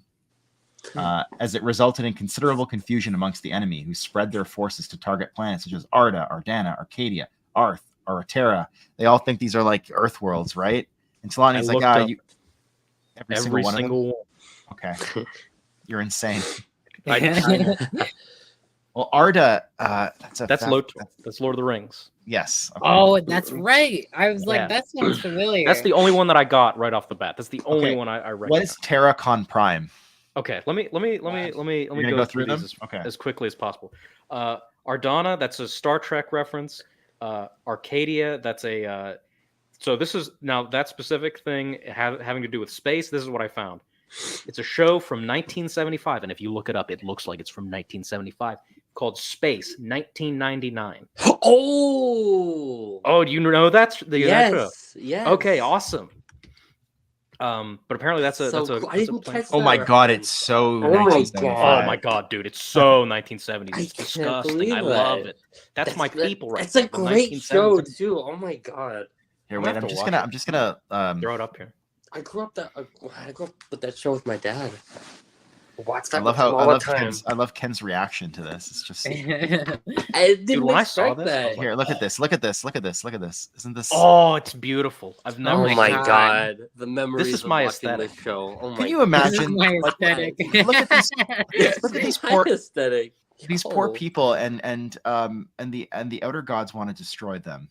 Oh, these the poor people on the moon base. What have they ever done to anyone? Who's the woman in the middle? She's got like a worse hairstyle than. She's like an alien, from what I remember, in like the second season. No, she gets her hair done at the same stylist that Nomi does. I love you, Nomi. Okay, keep going. Al. Arth, it's from Star Wars canon. It's apparently there was some kind of assassination attempt on Palpatine, and it happened on this prison world named Arth. Arutera is also from Star Wars, and I think it originated in the good canon. Hey, we don't. I'm just here. Nah. I had to get one. I'm just all right. Okay. Oh no. Here we go. Ita Velcule is from a video game called Star Control, which I've never heard of. That's going to be a repeating pattern. That sounds like some arcade stuff. Thayar Terra, that's from Star Wars. Solus Terra is from Star Wars, but it's from, I think it has something to do with Zim the Despot, because it's the only thing I could find on it. Terra, what would that be? Terra 11, that's from Space Hunter, Adventures in the Forbidden Zone, a Canadian-American film, much like this is a Canadian-American production here. That's true. Love to see it. And then finally, Terracon Prime is from Final Space, which looks to be like a Rick and Morty-esque cartoon. Did you say what Solus Terra is? Solus Terra, where is it? I have it in here. Oh yeah, that's from Star Wars apparently, but that's from like Zim the Despot something or another. That's the only thing I could find. Ooh, wait, I thought it was Thayar Terra. Solus Terra. No, Solus Terra. The Thayar Terra, I feel like it looks to be just like a planet, just like a random planet. But Solus Terra, the only thing I could find about it was something related to Zim the Despot. Nice. I just recently read the Despotica. Yeah. I mean, it's not ringing any bells for me, but I've never read it, so but yeah. That's all the things. That is amazing. Thank you for that, Al. That was unexpected. I appreciate that somebody did some research for this. On page 399, we got this reference: 21 of the Kisai, three from each of the 7 houses, along with 87 of the greatest warriors and wizards, were permitted to observe the rituals, while the rest were asked to wait in the courtyard of the synagogue of the serpent. So this is like they've now like the 6 that we've talked about before, and we're gonna show some pictures of them. They've now inhabited. The artwork on this page. Yeah, we're definitely going to show the artwork on this page too. The rest of them were asked to wait in the courtyard of the synagogue. The new members of the Shadow Council, no longer designated as the Ninus Gezida, but now are the Ninush Wodzakut. Stood inside, and that line, there's a footnote that basically says that word it roughly translates into demon lords. Stood inside the firelit gloom of the Grand Temple in the midst of the 66 Sither. 64. There's definitely some symbolic relevance and significance to these numbers, and I just don't know what it is. Maybe in Brennan's breakdowns he can tell us all one day. I don't know enough about numerology or like the significance of numbers generally to be able to comment on that. But they also mentioned that in that Ninus Wodzakut, it's like in the original, it's like Wadzak, and it was derived from Wodzak. Yes. Like, the Wodzak, so it's just cool. And look at that. The art is so cool. That art is just like metal. Hell yeah. It's so good. Wow. The art never fails to impress me. Let's skip ahead because I want to use this opportunity to show these guys. There's my boy. And we have identified that. I did it earlier as like a guess, and Maxine's like, yes, 100%. So, actually, you know what? Let's. Okay, I'm going to show this. And I'm going to show this, and then we're gonna come back to these guys. This beautiful art that is also the thumbnail of this stream, because there's descriptions coming up, and we can do it that way. But real quickly on page 400, there is a reference to 2 Sith techniques that are become, I guess, later on mainstays. We get Itsu Ashmud, which is essence transfer. And then we get Rakfrum, the deadliest form of Orkskfrum, which is basically like force drain, nourishing of oneself on the life force, what ancient texts call Baal, of another in order to scale and increase power. So we get some references here: Kuar Danner, Darth Vitiate, obviously being like I would say probably the most famous of that when he drains all the life out of Medrius Nathema. Great scene. And becomes super powerful. So they learn they teach these techniques, I believe, to the Sith, the Erythros at this point still, but that will not be the case for long. And now we start to get some references, and I hope people don't mind that I highlighted them just because I thought it would be easier to sort of draw the eye to them. But the first to address the onlookers was a large glowing jade sphere known to the erudite as Cordil Keiko and the Lord of Corruption. I just want to say, and also used to be called the Prince of the Stars, I want to say this large glowing green sphere reminded me of one of my favorite movies of all time, Heavy Metal. And is that the Lochnar? I don't know. There's like a large green sphere of evil. Maybe a reference to that. I don't know. Maybe Joe will put me out of my misery and say, like, Marcel, here are all I want to know. Like, here are all the Heavy Metal references in my work. And that's all I want. I don't care about knowing about any of the other references. I will find them on my own, but I just need to know that. So maybe the Lochnar is somehow a reference to Cordil Keiko or something like that. Maybe not. Maybe I'm crazy. But that's the first description we get. Then we get a second description.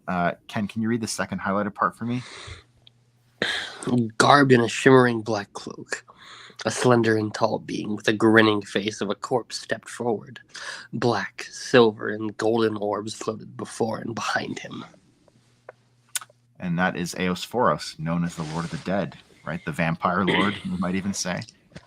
Then lifted up his right arm, palm up, and the mutilated, massacred legions rose to their feet in grisly formation.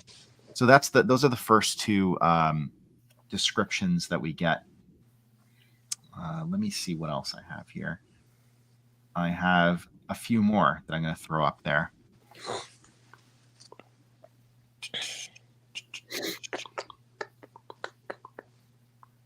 And Ken, can you read that first highlighted part for me? Sure. Lothan, the great serpent, glided forth as the fanged goddess. A giant, many-headed leviathan with cruel, noctilescent eyes. In her left arm she bore a scepter. The time of punishment and reward is at hand. The seventh house is no more. They will instead be your slaves. So that being the seventh house, I believe, of the Kisai, right? They are now no more. They were now devoted to slaves. It was commanded that in each generation, every 10 years, the firstborn of the Kisai and the Misasi were to be made into Tuku and Shadow Guards. Yes. Demoted to slave. Well, yeah, I know. That's a pretty big demotion. But we know that, slavery is a big subject and a horrible thing to even think about. But we know that the Sith utilized slaves, right? As far back as Tales of the Jedi, we were told that. So, Ken, do you mind reading this last highlight here? Sure. The next of the immortal gods to shimmer forth was an arcane thing in a golden robe and pale mask.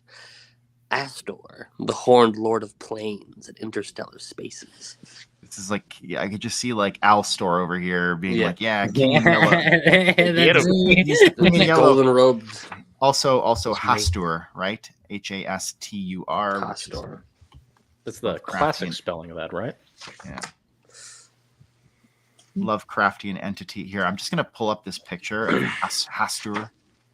The unspeakable one, he who is not to be named. Because this is like one of the greatest pictures I've seen in a long time of anything. Ooh. Oh, wow. Oh, that's metal as hell. It's like Abeloth would go nuts for that guy. Abeloth X Some King in Bloodborne. yellow. Let's go. Because they both have tentacles. The Watchers. They must like Ceruleans. And then we get another description. Sorry. Okay, I'm going to share a quick story here. When I was in law school, I would highlight literally like so much in the text, and it's like there was more highlighted on the page than there was not highlighted. And it's like at that point, like what is even relevant? So I had to train myself to not do that, to really focus on just like the crucial elements of like anything in a textbook or reading a case or whatever. And it seems like I have lost that power in the intervening years. But so I just highlighted I would highlight this entire book if I could. Same. Can I read the one with Sithla in there? Oh yeah, go for it. Okay. You have greater purpose in these spheres, announced a gleaming red-eyed giant arrayed in sable armor and a voluminous crimson cloak. This was the Lord of the worlds and the god of 1,000 forms, known as Sithlan or Thesidon. Ooh. That's who I am named with. Yes. I'm going to let you read the next Sithland part when we get to that. I'll pull it up. 3 thrones lay open. All 9 must be filled to prepare the way for the Father of Shadows. Can you read this part for us, Max? The next highlighted part. 3 thrones lay open. Okay. Hold on. I'm looking at it on my book. 3 thrones lay open. All 9 must be filled to prepare the way for the Father of Shadows and the Lord of all darkness, who is beyond time and space, gnawing at the center of eternity. Together, let us eradicate all light in the space, not in the universe, and remake the worlds in our image. At this point, they've summoned the old ones to them, and they're trying to, so that being, of course, Typhagem, not Mungal, but Typhagem, Gorog or Thaguragrat, and God, I'm drawing a blank on the third. Uradril, how could I? And then we find here the 9 thrones are connected to the earth worlds inhabited by mankind after they were brought to this plane. Though they have been guarded by the diathem, they can be claimed through domination or the chaos of great war. The Titans are yet imprisoned. The architects have chosen to oppose us, and so they too must fall. If you deny the invitation as well, there are others who yet vie for these cathedrae. So they're basically trying to inveigle and convince the old ones, Telotni's offspring, to come over to their side. The thing that I found interesting here is I was thinking, it was like there's 9 Earth worlds, there's 9 charnel worlds, there's 9 immortal gods of the Sith. It's like the significance of 9. There's 9 hells, right? Yeah, and like the 9 gates on Naboo of chaos. Right. So there's just, it's like poetry, it rhymes, but like even like Dante's Inferno and Dungeons and Dragons, there's 9 hells. So it's just interesting. I don't know what to make of the fact that there's also 9 Earth worlds. That's what's kind of tripping me up about all this. But in any event, we learn on page 403 that Gorog or Gorograt was the only one of them who remained loyal to Telotni. I'm just going to read a small passage from 403 that I didn't screenshot.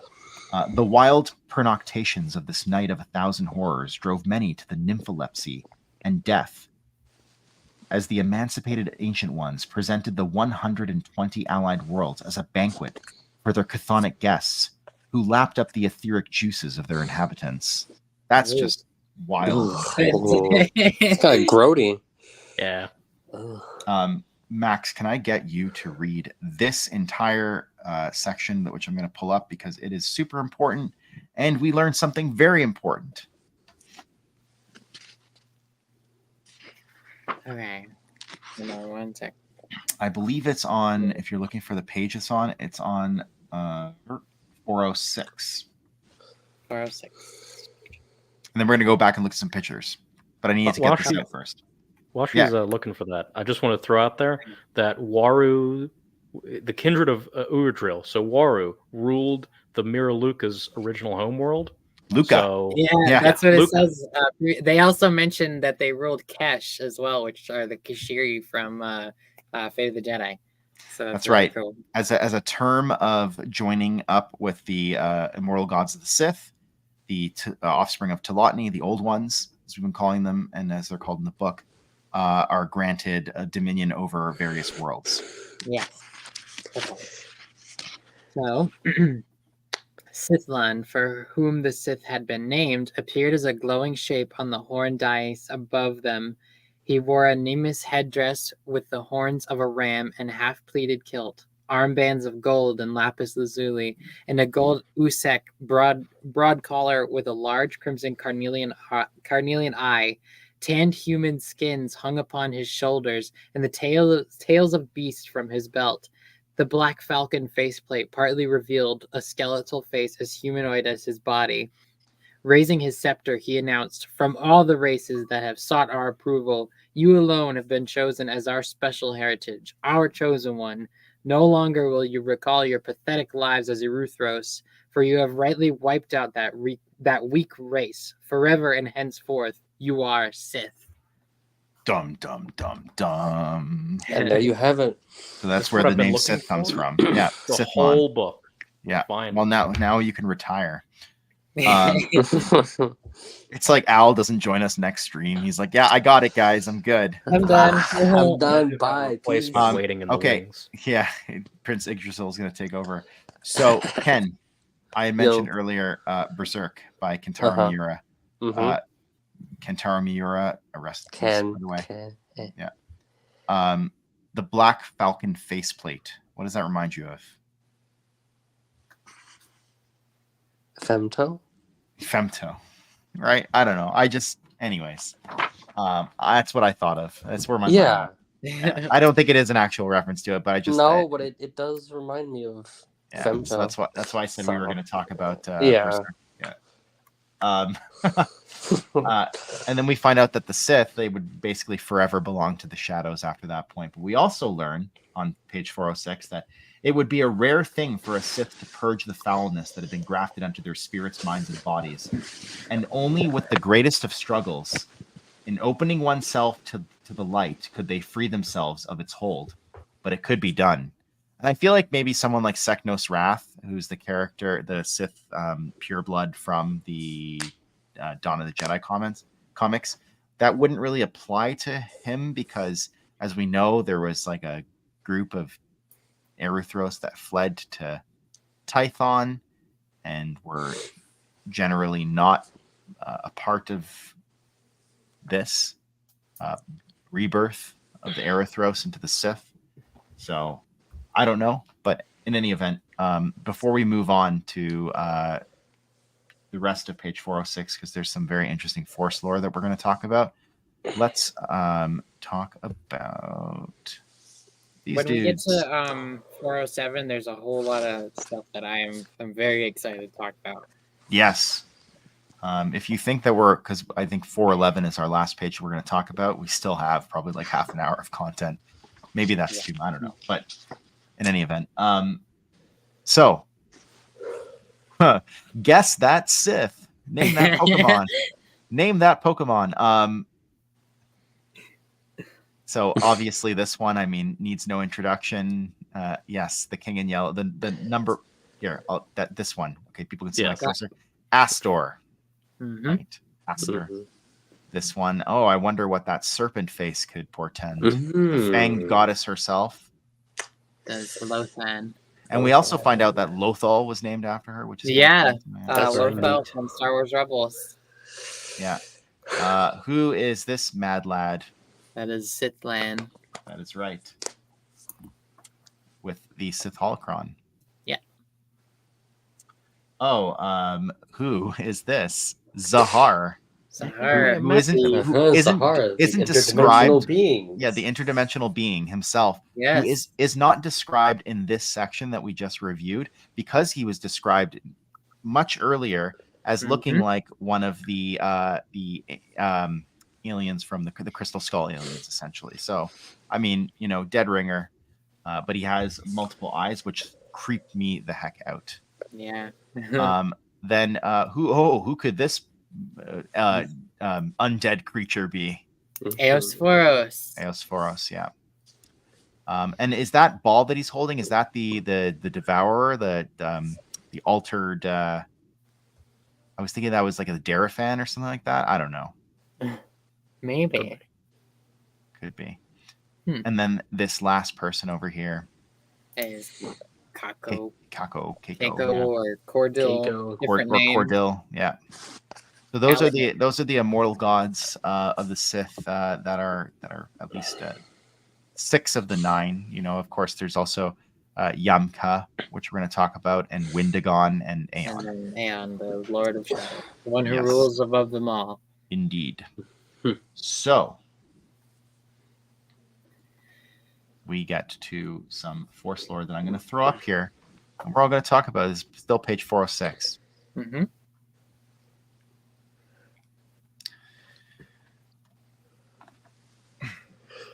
I'm not going to read it out really, but basically it says that it reinforces this notion that the dark side is a cancer. Balance is not equal dark and equal light. It's not like a yin yang. Yeah. The light side gives without measure, but the dark side just takes. And that's why, they have to constantly use like essence transfer and force drain just to stay alive. Right. Yeah. And it says that to compare the two as if they were equal opposing forces is the lie of the Sith gods, and so pervasive has it become that even the wise have come to believe the light needs darkness to maintain balance. Perhaps this is a failing of English or our language, as it does not properly convey the metaphor. For the darkness cannot be likened to the natural darkness of night, which is obviously a good thing, but rather to the spiritual cancer of deceit, apathy, treachery, and greed.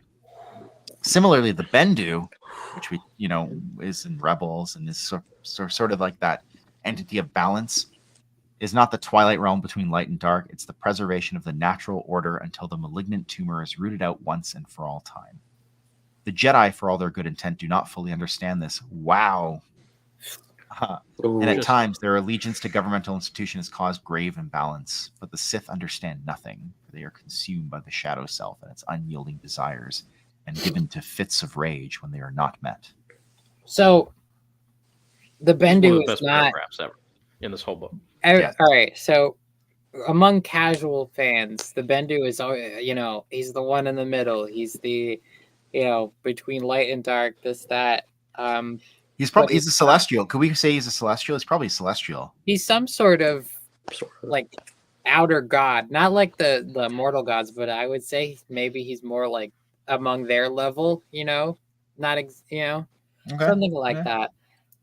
But he's basically just, it says, the preservation of the natural order until the malignant tumor is rooted out once and for all time. Yeah. So he's not like balance. He's like just natural order, like light, Right. So right. okay. Now we can put all this stuff The to worst rest debate. about being in the Yeah. middle. The worst or debate. like Gray Jedi. Oh, Yeah. It's That. I only kill sometimes. he's Yeah, he's- yeah. so what is the Bendu is like some form of like chemotherapy to the cancer of the, I don't know, of the dark side. He is the mod on Reddit, removing every single post by every single person. He's Finally saving us He's all. a Reddit mod. The Discord mod. Or just the stopgap of some kind. And then I believe also on page 406. Oh, sorry, no, 407. I already referenced that Lothan is she occupied and renamed the world after herself, known as Lothal. So Mhm. from Rebels, right? Okay, page 407. Well, you. Why don't you take it away? There's a couple things that I highlighted. I'm gonna throw up, and it might be one of these things. So go for it, Max. Yeah. So we meet Lord Xander Gora, which is the descendant of Starcrow, who y'all will remember from our previous stream, talking right. a lot about Starcrow. And essentially, he meets Yamka, right? Yes. He Meets Yamka. Yamka, and he's like sent on this quest to a little place called Mortis, as we know is very big. And there's more to it than that. But that's like the main part. I want to see what you bring up first. But yeah, so it's really cool. It seems descendants of Starcrow are still influencing things, and it feels like Starcrow has just made this such big impact, and we do we know that he had a lot of offspring, like, because he would just keep cloning his wife and just bringing her back like constantly, because she wasn't immortal like he was, so he would just clone her and just like a bunch of times. So Starcrow's got a lot of kids, I'd imagine. It also says that prior to his elevation, Daretha Gensar. So that's what Xander Gora later becomes known as Daretha Gensar, which is like Daretha is the early form of Darth, right? I think so. Maybe Maybe not, but is there a connection to the Gen Sarai from the second half? Potentially. Because that's how you said that. Spell that. It's interesting. Gensaar. Yeah, I'm pretty sure there is two A's in Gen Sarai. That is cool.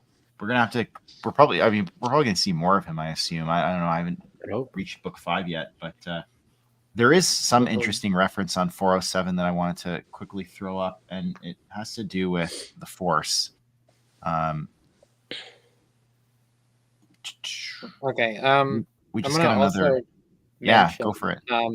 So like, Xander Gora goes to Mortis, and they mention it as one of the hidden worlds due to the fact that it held a well of the dark side, which we see in Clone Wars, which is like the lava kind of volcano looking place where the sun kind of chills out sometimes.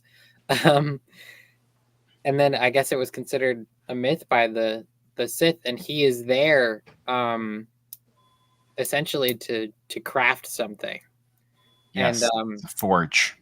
yeah, so we later learn on the next page that he crafts a blade.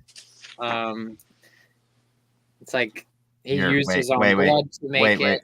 Let me pull it up, and it's really small, so I'm going to make it much bigger. He used his own blood to make it. Yeah. And I know there was like a maybe like a bit of the essence of Yamka as well within the blade, like imbued within it. And it would later be called the Dagger of Mortis. That goes on to influence so many things between the actual Clone Wars episode and, you know, Fate of the Jedi and stuff. So yeah, it's really cool. This is some really good stuff. Let's go back to Yamka for a second, because he is terrifying.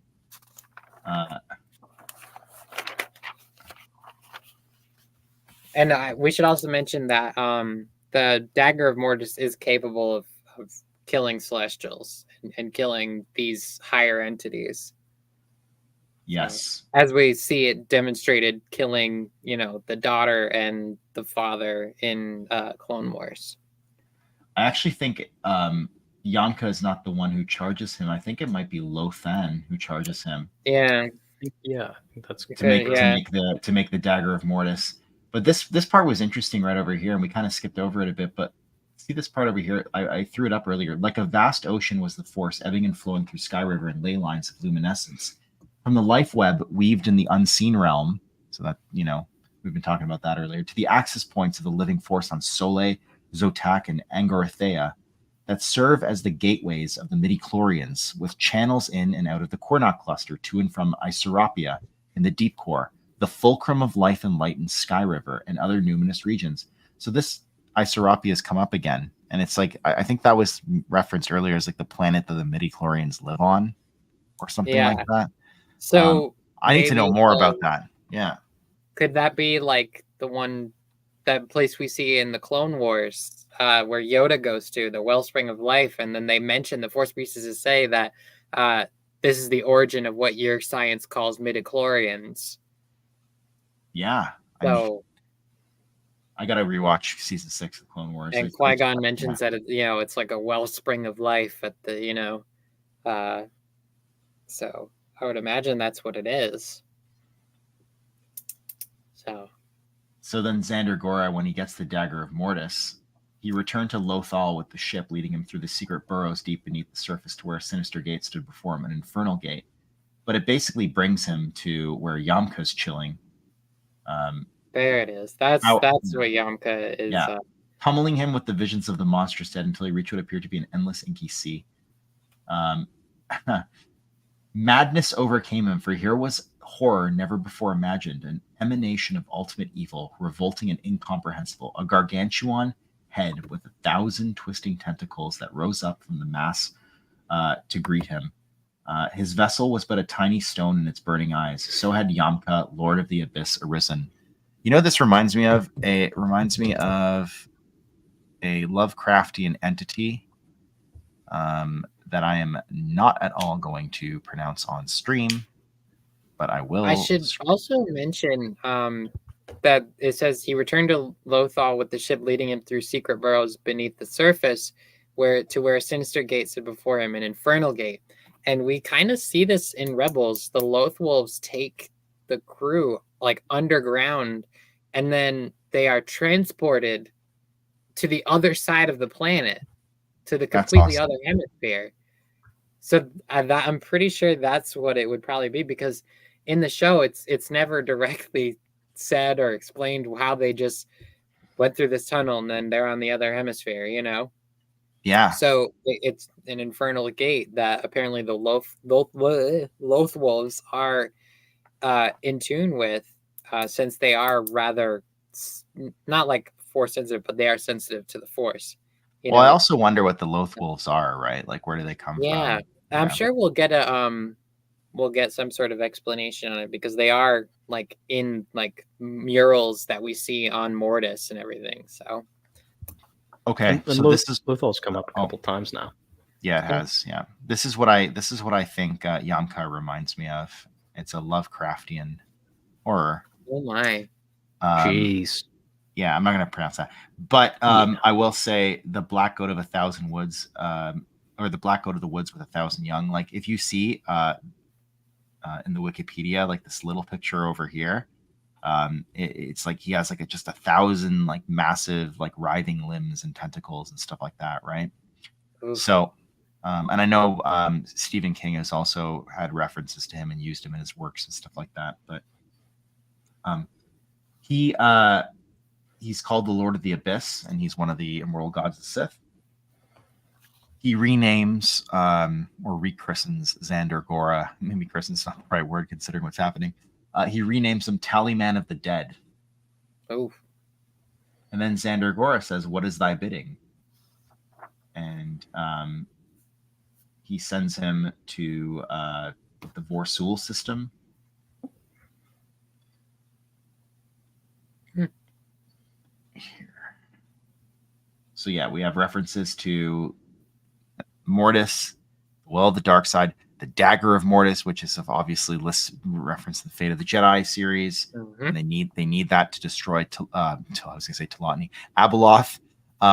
And it makes sense that they need to destroy Abeloth because we're told the Dagger of Mortis can destroy Celestials. Yes. And then on page 409 and 4010, Telotni fights back. Yes, she does. Do you want to read this, Max? Yeah, from where? Telotni waited on page 409. All right. Telotni waded into the midst of the chaotic mass. Wriggling corpses hurled themselves upon her. With a wave of her hand, she flattened them into dirt, and this time they stayed dead. But this world was lost, and she moved on to the next one where the Dark Ones had gone, and the one after that. Telotni had seen countless wars, but this was something new, and she wanted it stopped. She just decimates these armies of the Sith, just turning them all to dust, like with just a simple wave of her hand. She spun them all to cinders, bloodied Rafa, undead Sither, spheres of death. They're just gone. And they attack Telotni in the... but I believe actually she was the one who attacks them first, if I'm not mistaken. I think so, yeah. Right? And she... And this is already like a setup for her to like look good to like the species of the universe, right? This is like she's doing what she did earlier, where she broadcast this across the galaxy so everyone can see how great she is and how she can, defeat these guys, but doesn't really pan out. Yeah, it says here on page, you're right, it says here on page 409 that she had chosen this place, I guess the Vorsul system, as the time and place to bring her long developed plans to fruition, right? Now it's like the stage was now set. And then for the last time she opened up windows to all the worlds, and that's, so the outer gods sort of come and their forces, they come pouring through.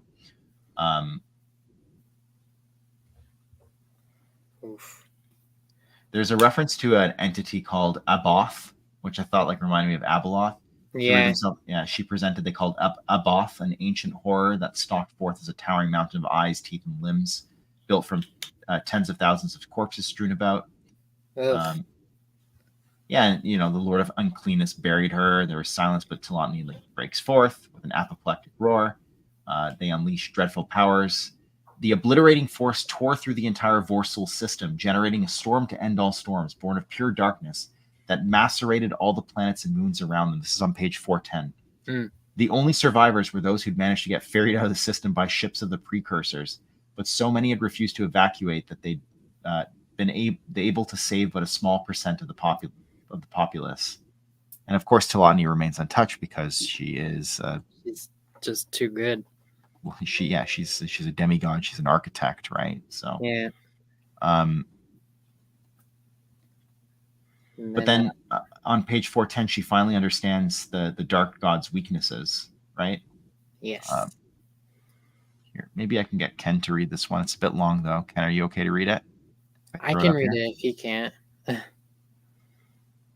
Yamken. Oh, okay. No worries. He's charging his phone. Yeah, if you don't mind. Yeah, no, I can take it read away. it. Telotny's final comprehension of their weakness had come earlier. As the humans and their habitations were the main obsession of the dark gods, Telotny had merely to take the time to look and learn and understand how they operated. Humans built betterment of the individual or society.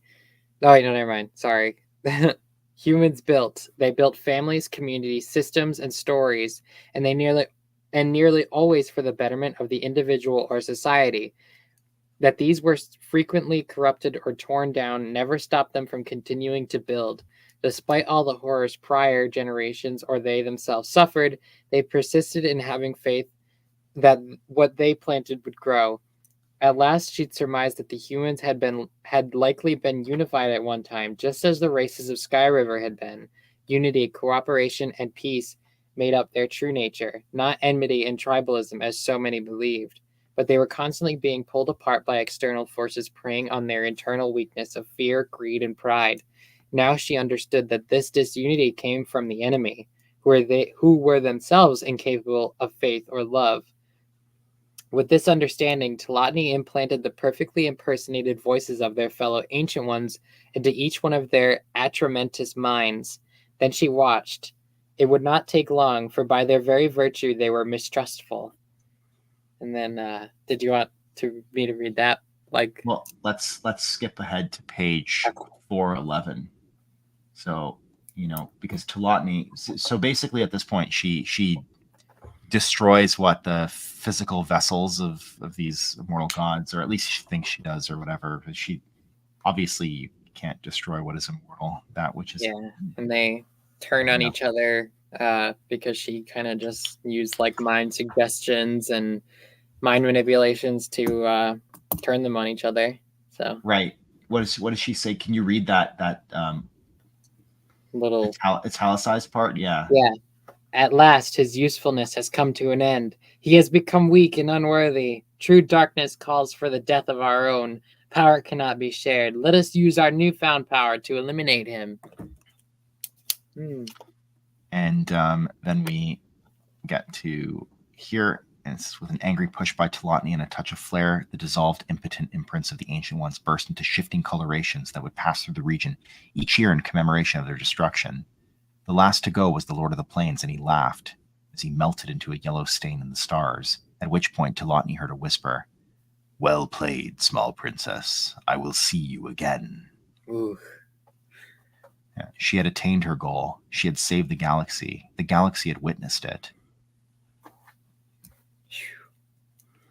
But as she floated in space amongst the pulverized planets and moons, watching through the windows that watched her, she knew then that there would be no triumphal parades, no salvific proclamations of love and devotion for the goddess, no fireworks or colorful banners, save for those stigmatic splotches that now streaked across the sky above her in varying spectral colors. Take it away. Read the rest. The galaxy, having been forced to witness the appalling horror of millions dying at the hands of insane and foul deities, was traumatized. One more paragraph. To their eyes, what are we to them but monsters such as these? As she looked around at the grotesquerie before her, knowing that she was in part responsible for the devastation that had occurred, her dreams of godhood shattered, for she finally saw it as a distasteful thing to have wished for, and the truth of it stung. Telotny learns a lesson. Yes, she does. I feel like there should be a series of kids' books. Yeah. And you know what? I actually for the first time maybe in this book, I felt for her. I was like, you know what? That sucks. Yeah. That sucks. Dreams of godhood shattered. And she's like, it's like, am I the bad guy? Yeah. She's just kind of reflecting on this path that she's been on thus far for eons. And we saw in the last book stream, I think Cold Dan Design, in that last exchange already sort of raised that doubt, being like, yeah, we think we're great, but really are we? And Then, of course, to explain all this, this is used to explain, very cool, from the Lando Calrissian trilogy, the second book, The Flame Wind of Ocean, why there is like an aurora borealis effect, the flame wind, essentially, which annually occurs Yeah, in this is the awesome. Ocean. Oh, no. Yeah, and Lando and Vufi Ra are, of course, caught in one of these flame winds and get to witness it firsthand. And of course, there's still an evil effect on the sensitive who came to watch. Wow. And like rich people go to, and that's why the Ocean system is a bunch of asteroids and planetoids. because Wow, it was that's crazy. it was busted up by Telotny facing off against the immortal gods and their minions, right? Armies. So, Wow. I love that. I love that last line there. And from time to time, as the galaxy grew old, a pallid mask and yellow sigil would be seen before vanishing again. But there are few now living who know what it means. Oh, I love it. See, wow, that that's- writing with those Oh. with those final statements. There's actually, now that we've gotten through all this, there is one final statement. And Al, since you read that one so eloquently, maybe you can read it. It's the very last line of the chapter of the chapter, and also the very last line of book 4. So it was that the metaphytic years of the Empyrean Wars gave way to the indelicate conflagration between the Celestials and the Old Ones, which would begin again a short time later with the War of the Temporal Planes. And that's how book 4 ends. But we did skip over something. No, let's go back. That's not how it ends. Go back. Let's go back. So Xander Gora shows up and attacks Telotny. Right, with the dagger of Mortis. And she's like, what the hell? And then in response, she banishes him to the charnel worlds. That's right. And she's like, no ordinary weapon is this. I'll read it if you want. Yes, please. Do it. Okay. It says, suddenly a cold blade swiped down upon her. No ordinary weapon is this, she immediately knew, as it flashed again in a killing stroke that only barely missed her. She did not recognize the one who wielded it, but its powers had clearly been augmented, for it brimmed with a ferocious hunger. Telotny peered at the sword bearer and considered the implications of such a weapon for a moment. Deftly avoiding the next stab, she considered ending him, but she had no taste for death. Leave me, Tallyman of the Dead, before you provoke me to wrath. The Cold One's eyes were filled with rage, as ever they would remain. But as he raised the blade for another strike, he vanished before her eyes, as she transported him to the charnel worlds. This guy's got What page was that on? Just for 411. 411. So cool. This guy, he's got some guts to attack Telotny. He's gonna come back. I just know it. I know he's gonna come back. Probably. You didn't see a body. He's definitely going to come back. No, he's just been banished to the charnel worlds. He's somewhere. That's how they always get these villains back. Fate worse than death. Yeah, fate worse than coming back in the sequel. That's what they tell me. Yeah. And so that's book 4. That is book 4. The Empyrean Wars give over to the War of the Temporal Planes, which is what, the second of the third Cosmic Wars. Yep. And so we are, after 3 streams, and tons of notes, and we probably only even scratched the surface. We are done book 4, and we are only really like 40% through Supernatural Encounters. Yep. In that direction. Ish. Yeah. It's a lot. Well, I guess maybe a little more than that, but we're gonna also do a stream on Cult Encounters as well when we're done, because it's the Appendix A, and probably the coda and stuff like that. The only thing we won't be streaming on is the hex notes or the end notes, because we've been trying to, I guess, incorporate references and stuff like that throughout. But before we end it today, final thoughts on book 4 part 3, and perhaps even book 4 in total. We'll start with Alstor. Mm-hmm. Sure. So this is the best book we've had so far. Best non-hex related book we've had so far. Easy. Gave me a little bit more this guy, who I keep bringing up, and I've become slowly obsessed with. I gotta read literally the opposite of the message of the book is to get obsessed with him, and I've done it. So, and it gave me something I wanted since I opened up Tales of the Jedi for the first time. it took Poser. the brain in the took the brain in the jar species, Uru, and it put him in a being in that one little aside. Yeah. From way back then, and got the Sith Beast, got a happy ending. So Got just closure on that one. win after win after win. It's the book of W's, man. I'm telling you. The Book of W's. What about you, Yamken? What's your thoughts on book 4? Well, I mean, given that this is the book that has the predators and the xenomorphs in it, automatically makes it base over everything else. But Yeah, of course. I should have But- anticipated that answer, actually. but like the Sith gods, like man, that stuff's metal as heck. Hell yeah. And Very then we much got so. like, this book. Like I've only read the first chapter of 5. I won't say much, but like right now, as of right now, book 4 it's the peak of this whole book. Nice. How It's about very you, good. Max Land? Sorry, Yamken, I cut you off. Oh, you're good. I was To done. the charnel worlds with me. Yeah. So my thoughts. So book 4 is another masterclass, of course, in and of itself, but it's magnificent, and I think the most like the biggest like iconography of this book, I'd say, amongst fan is the Immortal Gods of the Sith art. It's kind of like I don't know, it's just a very flagship art piece for this book, and finally making sense of that and understanding it is so cool, and learning about all these crazy gods and stuff with the Sith and whatnot, and seeing their clash with Talatni was like my favorite part of this book, of book 4. And it's great. It just really like pushes us beyond the bounds even more than we already had been in book 3. And I'm super excited to start book 5 with you guys. I'm already halfway through reading it myself. And book 5 I think is my favorite so far.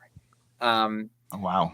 So there's so much more yet to come, and I know we're gonna have such amazing discussions on book 5. So there's just book 4 was amazing, and it's been such a blast to cover it. But I feel like it's gonna get even crazier from here. So. I'm gonna be the discordant note in the song. I'm gonna say that my favorite still remains book 3, and the discordant note was also a reference to the creation story of Sky River, or I guess the universe at large. I liked a lot of things in book 4, but book 4 also challenged me a lot too. It was very difficult sometimes to continue with the narrative of some of the races, stuff like that. It has become immensely easier talking through it with all of you, and it's made me appreciate it so much more than I would have otherwise if I was just reading it on my own. I think that even though book 3 is still currently my favorite, chapter 45 is probably my favorite chapter in the book. I just loved that chapter, and it was just like such a great way to end book 4. So all this is to say is that I'm a sucker for creation myths and all that kind of stuff. But this entire book, not just like book 4 or book 3 or whatever, it feels like, to paraphrase from the book itself, a rare triumph at a time that saw much defeat. When I think about the expanded universe and not really getting any more stories set in that timeline, the supernatural encounters, the trials and transformations of the triumphs and transformations of Arhul Hextrophon feels like a rare triumph during a time where we feel kind of defeated. So for that alone, we've done 4 out of the 6 books of supernatural encounters. Books 5 and 6 are massive, so we are by no means finished. We're in many ways just getting started. So with all of that said, thank you for people who joined us in the chat as always. It's our privilege to be able to talk about this book, but you make it even more of a privilege to talk about it with you. And we will now get our chewbies out of here. Good night, everybody. Bye. Happy hunting. See you.